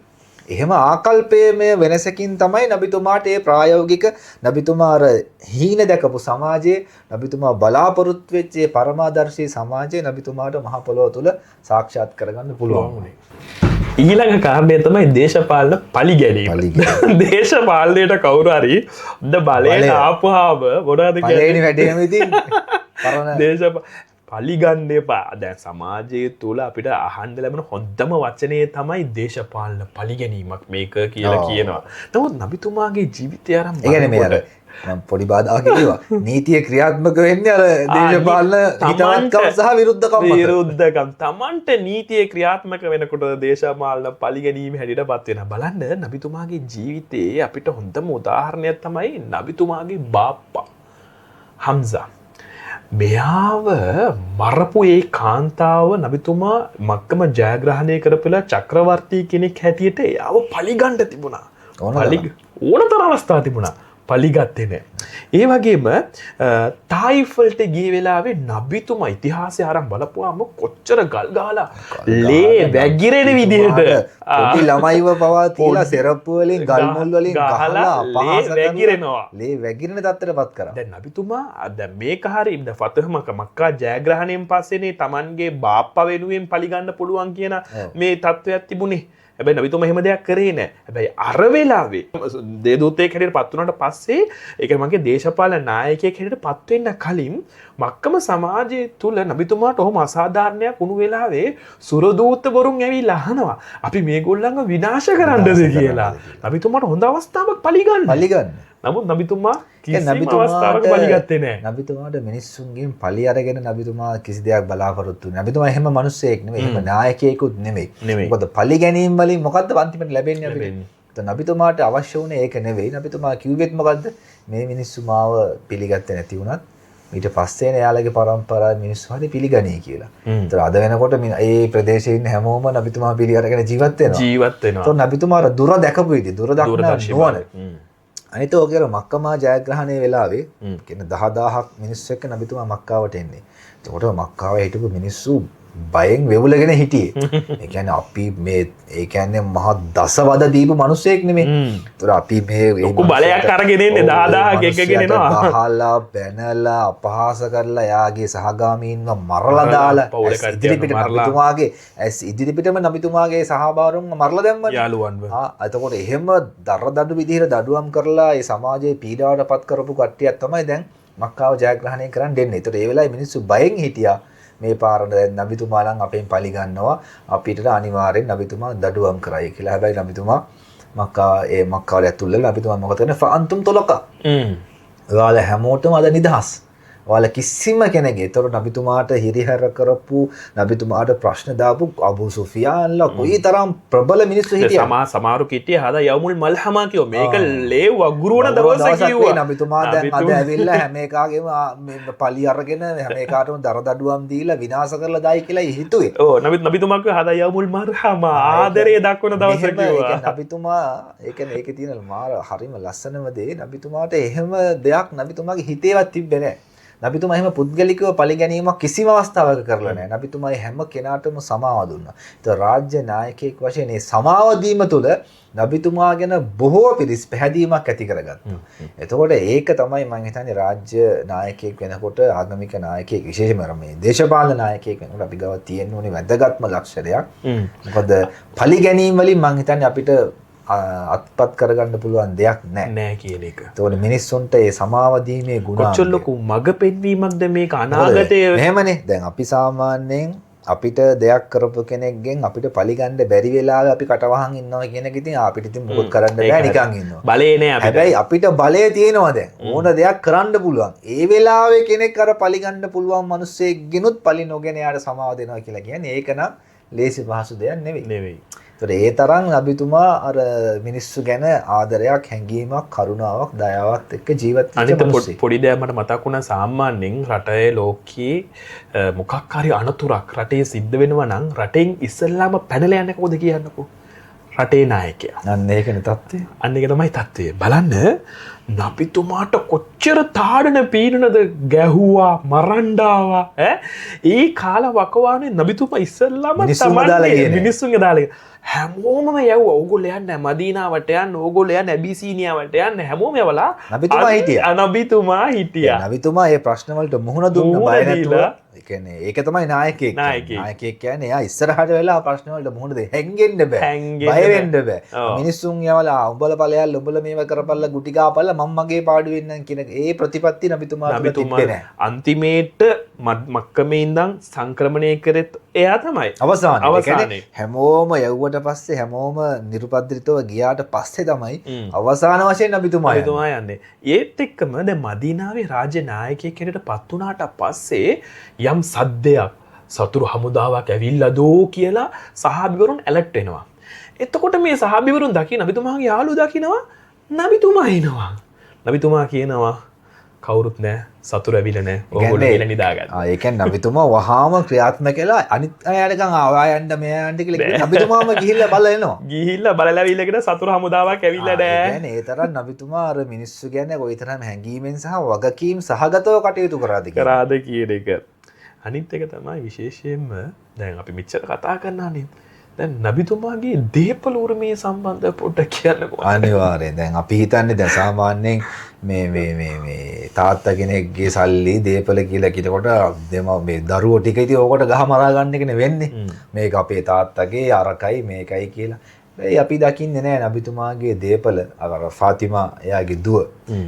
නබිතුමාගේ දේපල සම්බන්ධයෙන් විමසුම් අවස්ථාවේ අබූබකර් එතුමා තමයි ඛලීෆා වශයෙන් හිටියේ. ඔව් පාලකයා නබිතුමාගෙන් පස්සේ පාලකයා හැටියට පත් වෙලා ඉන්නේ. එතකොට ඒ අවස්ථාව ලැබුණේ නැහැ. මොකද නබිතුමා දේශනා කරලා තිබ්බේ අපේ වරාසත් එක අපේ පසුරුමේ එහෙම ලැබෙන්නේ නැහැ කියන්නේ. කිසිම දේවදූතයෙක්ගේ පසුරුමේ දේපල මොන හරි තිබුණා නම් කිසිම දෙයක් දරුවන්ට යන්නේ නැහැ. දරුවන්ට යන්නේ නැහැ. අනිත් එක වැදගත් ජනතාවට පොදු දෙයක්. ඒක පොදු දේපලක් හැටියට පත් වෙනවා. අනිත් එක තමයි දේපල විතරක් නෙමෙයි දේශපාලන අයිතියවත් Tamanගේ පවුලට යන්නේ නැහැ කියලා නබිතුමාලා ඉගෙනුවා. මොකද දැන් අද කාලේ මොකද දැන් තාත්තා රජ වුණාම පුතාව රජ කරන්නයි උත්සාහ කරන්නේ. රජ කරන්නයි උත්සාහ කරන්නේ. හැබැයි අපි දකිනවා නබිතුමාගේ කාලපරාසය තුල නබිතුමා රාජ්‍ය නායකයෙක් වුණු පළියට නබිතුමාගේ බෑනව රජ කරන්න නබිතුමා උත්සාහ කරේ නැහැ. මොකද නබිතුමාට අවශ්‍ය වුණේ සුදුස්සාට සුදුසු තැන. ඒකට එයා පවුල කෙනෙක් වෙන්න ඕනි, Taman දන්න කෙනෙක් වෙන්න ඕනි, මිත්‍රයෙක් වෙන්න ඕනි. මේක නෙමෙයි නබිතුමාගේ ප්‍රතිපත්තිය. නබිතුමාගේ ඉගැන්වීම උනේ සුදුසුහට සුදුසු තැන දෙන්න ඕනි. එතකොට පාලකයා වශයෙන් කවුරු හරි කෙනෙක් සුදුසුයි කියලා ජනතාව තීරණය කරනවා නම් ඒ සුදුස්සා තමයි එතනටපත් වෙන්න ඕනි මිසක් මගෙන් පස්සේ මගේ පුතා, මගේ පවුල කෙනා එහෙම නබිතුමා කරලා ගියේ නෑ. එහෙම නබිතුමාට ඕන තරම් කරන්න තිබුණා. හැබැයි නබිතුමා එහෙම පවුලේ කට්ටියට මේක පවුලේ මේ මොකක්ද කියන වස්තුවක්. පවුලේ උරුමයක් වශයෙන් දේශපාලන නායකත්වයේ නබිතුමා කිසිම අවස්ථාවක මේක පෙන්නලා නැහැ. හොඳම ආදර්ශය තමයි නබිතුමා Tamanගෙන් පස්සේ දේශපාලනයේ උරිමය තව කෙනෙකුට දුන්නේ නැහැ. සුදුස්සට තමයි දුන්නේ. දැන් බලන්න අපේ රටේ ලෝකයේ දේශපාලඥයින් බලන්න එක්ක තාත්තා දේශපාලන නායකයෙක් වුණේ හින්දා අන්න ඒ උරුමය දුවට එනවා. එහෙම නැත්නම් පුතාට එනවා. එහෙම නැත්නම් මල්ලිට එනවා. එහෙම නැත්නම් තව සහෝදරයෙකුට එනවා. මෙන්න පවුල ඇතුළේ තමයි කැරකෙන්නේ. පවුල ඇතුළේ තමයි ඕක කැරකෙන්නේ. නමුත් නබිතුමාගේ මේ මග පෙන්වීම කිසිම කෙනෙකුට එහෙම ලබා දුන්නෙත් නෑ. නබිතුමාගේ පසුරුමේ දේපල වලින් කිසිම දෙයක් Tamanගේ දුව දරුවන්ට දුන්නෙත් නෑ. දේශපාලන අයිතියවත් කාටවත් දුන්නෙත් නෑ. ආධ්‍යාත්මික නායකත්වයත් දුන්නේ නෑ කියන එක අපි අවබෝධ කරගන්න ඕනේ. ඔය දේවල් කිසිම දෙයක් මේ පවුලෙන් පවුලට යන දේවල් නෙමෙයි. සුදුස්සාට ලැබෙන්න ඕනි දේවල්. සුදුස්සාට ලැබෙන්න. ඒකට සුදුසු කෙනා කවුද? ඔහු ඒ දේ ලබා ගත යුතුයි. ඔහුට ඒ දේ ලැබෙන්නට අවශ්‍යයි. ඒක නබිතුමා කිව්වේ. ඒ නිසා සුදුසු නැති කෙනෙක් පාලකයෙක් වශයෙන් පත් වුණාම ඒක මුළු මහත් සමාජයටම ලොකු ප්‍රශ්නයක් වෙනවා. අපි දකිනවා අද සමාජය තුළ එහෙම සුදුසු නැති මිනිස්සු පාලනයට ඇවිල්ලා ඒ ජනතාව ඒ මිනිස්සු කොයිතරම්නම් ප්‍රශ්න වලට මුහුණ දීලා තියෙනවද කියන එක. අනිත් එක මේකත් එක්කම අපි මේ වැඩසටහන අවසන් කරගන්න ඕනේ. ඕනෑම මිනිස්සෙක්ගේ before after කියලා life එකක් තියෙනවා. දැන් ඕනෑම පුද්ගලෙක් අවුරුදු 50 කියමුකෝ 50 වුණාට පස්සේ එන්න ලොකු සාන්තුවරයෙක් වගේ ජීවත් වෙනවා. හැබැයි එයා ඒ ජීවත් වෙන දැන් අවුරුදු 50න් පස්සේ ජීවත් වෙන ජීවිතේටත් ඊට කලින් ජීවත් වුණු ජීවිතේටත් දෙකම ප්‍රතිවිරුද්ධයි. ඕනෑම කෙනෙක්ගේ බලන්නකො වයසට යනකොට සිල් සමාදන් වෙනවා පන්සලට යනවා ඔහොමනේ සාමාන්‍යයෙන්. ඔහොමනේ දැන් හැම සුංකා කට්ටියගේ ජීවිතේ නායකින් හැටියට මේ ලෝකේ දැන් උදාහරණයක් හැටියට බලන්නකෝ. දැන් දේශපාලන නායකයෙක් වෙන්න පුළුවන්. එහෙම නැත්නම් ඕනෑම නායකයෙක් වෙන්න පුළුවන්. දැන් මේගොල්ලෝ මොනවද කරන්නේ? දැන් මොකක් හරි තනතුරකට ආවට පස්සේ මොනවද කරන්නේ? ඒගොල්ලෝ හොඳ සුද්දෝ. හැබැයි අර සුදු ඇඳගෙන කළු ඇවිදින් කියලා කියන්නේ අනේ වගේ තමයි. ඒගොල්ලන් කලින් ජීවිතේ පොඩ්ඩක් අරන් බලන්නකො කරලා තියෙන අපරාධ සුදු ඇඳුමට එළියේ මොකද්ද වුනේ කියන්නේ. දැන් සාමාන්‍ය දේශපාලන නායකයෙක් වුණත් ඔය දේශපාලනයට එන්න කලින් ඒගොල්ලන්ගේ කෙරුවා පොඩ පැටිකිරිය පොඩ්ඩක් අරන් බලන්නකො. දැන් සමහරු අපි දකින්නවානේ මේ දේශපාලනයට කලින් අතේ මේ ගයක් අතේ සතේ නැහැ, ගෙවල් නැහැ, යාන වාහන නැතුව හිටපු මිනිස්සු දේශපාලනවල අවුරුදු 5ක් 6ක් කියලා පස්සේ මෙන්න ගෙවල් තියෙනවා, මන්දිර තියෙනවා, මහා වාහන යාන වාහන තියෙනවා. හැබැයි අපි දකින්නේ නබිතුමාගේ ජීවිතය තුල නබිතුමා වෆාත් වෙනකොට නබිතුමා මෙලොවෙන් සමුගන්නකොට එහෙම යාන වාහන, ගෙවල්, මාල, මන්දිර කිසිම දෙයක් නබිතුමාට තිබෙන්නේ නැහැ. කිසිම දෙයක් නබිතුමාට ඉතුරු වුණේ නැහැ. නබිතුමා තියාගත්තේ. ඒ කියන්නේ දැන් මෙහෙමයි. ඇත්තටම අපි අර දේශපාලන නායකත්වය කියලා කියන්නේ සමාජය වෙනුවෙන් මිනිස්සු වෙනුවෙන් කරන සේවයක්. ඒක කියන්නේ දේශපාලනයේ සහ ඒ නායකත්වය කියලා කියන්නේ වරප්‍රසාද ලබා ගන්න එකක් නෙවෙයි. මිනිස්සු වෙනුවෙන් සේවයට කරන්න ඕනි දෙයක්. ඒක තමයි නබිතුමා කළේ.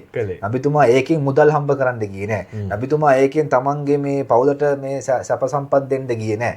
නබිතුමා ඒකෙන් මේ තමන්ගේ මඩිය තර කරගන්න උත්සාහ කරේ නෑ. නබිතුමා ඒක සේවයක් වශයෙන්, වගකීමක් වශයෙන් සහ වගවීමක් වශයෙන් තමයි ගත්තේ. ඔන්න ඕක තමයි මම හිතන්නේ මේ දේශපාලන නායකයින් වශයෙන්, රාජ්‍ය නායකයින් වශයෙන් අපි ගත යුතු ආදර්ශය. අන්න ඒක. දැන් ඒගොල්ලන්ගේ before life එකයි after life එක අතර ලොකු වෙනසක් තියෙනවා. නමුත් නබිතුමාගේ before life එකයි නබිතුමා කලින් ජීවත් වුණේ ඒ විදිහටමයි පස්සෙත් ඒ විදිහට කිසිම වෙනසක් නැහැ. ඒ විශ්වාසවන්ත බලෙන් අර උන්මාද වෙලා අමුතු ජීවිතේ නබිතුමා ගියේ නෑ. ගියේ නෑ. අනේ නිසා අපිට තව සෑහෙන දේවල් කතා කරන්න තියෙන නබිතුමා විතරක්ම නෙමෙයි. මේ දේශපාලනය කියන එකම මේ ලෝකෙ පිහිටුවන්නේ දේවදූතවරු. නබිතුමාගේ දේශපාලනය විතරක්ම නෙමෙයි අපි කතා කරන්න ඕනේ. තවත් නොයෙකුත් දේවදූතවරුන්ගේ මේ දේශපාලනය ගැන කතා කරන්න ඕන. නමුත් මේ වැඩසටහන ඒකට ඉඩ දෙන්නේ නැහැ. විශේෂයෙන්ම අපි මේක පොඩි ආරම්භයක් විතරයි. අපිට දැන් කතා කරන්නොත් පැය ගාණක් මේ ගැන කතා කරන්න පුළුවන්. ඔබ ලොකු අදහසක් ලබා ගන්න ඇති අපේ මේ ප්‍රේක්ෂකයන් මේ වීඩියෝ පටේ නරඹන කට්ටිය වගේම අපි ඔබට පොඩි අදහසකුත් ලබා දෙනවා. නබිතුමාගේ ජීවිතය ගැන එහෙම නැත්නම් ඉස්ලාම ආගම ගැන. මෙන්න මේ වගේ දේවල් අපිට දැනගන්න ආසයි. පොඩ්කාස්ට් වලින් මේව අපිට කියලා දෙන්න කියලා කිව්වොත් අපි ඒකට ලෑස්තියි. ඒ වගේ අදහස් පව ඔයගොල්ලන්ට කමෙන්ට් කරන්න පුළුවන්. ඉන්ෂාල්ලා මේ වගේම තවත් රසබර වැඩසටහනකින් ඔබ හමු වෙනවා. එතෙක් ඔබගෙන් සමුගන්නවා. अस्सलामु अलैकुम वरहमतुल्लाहि वबरकातुहू.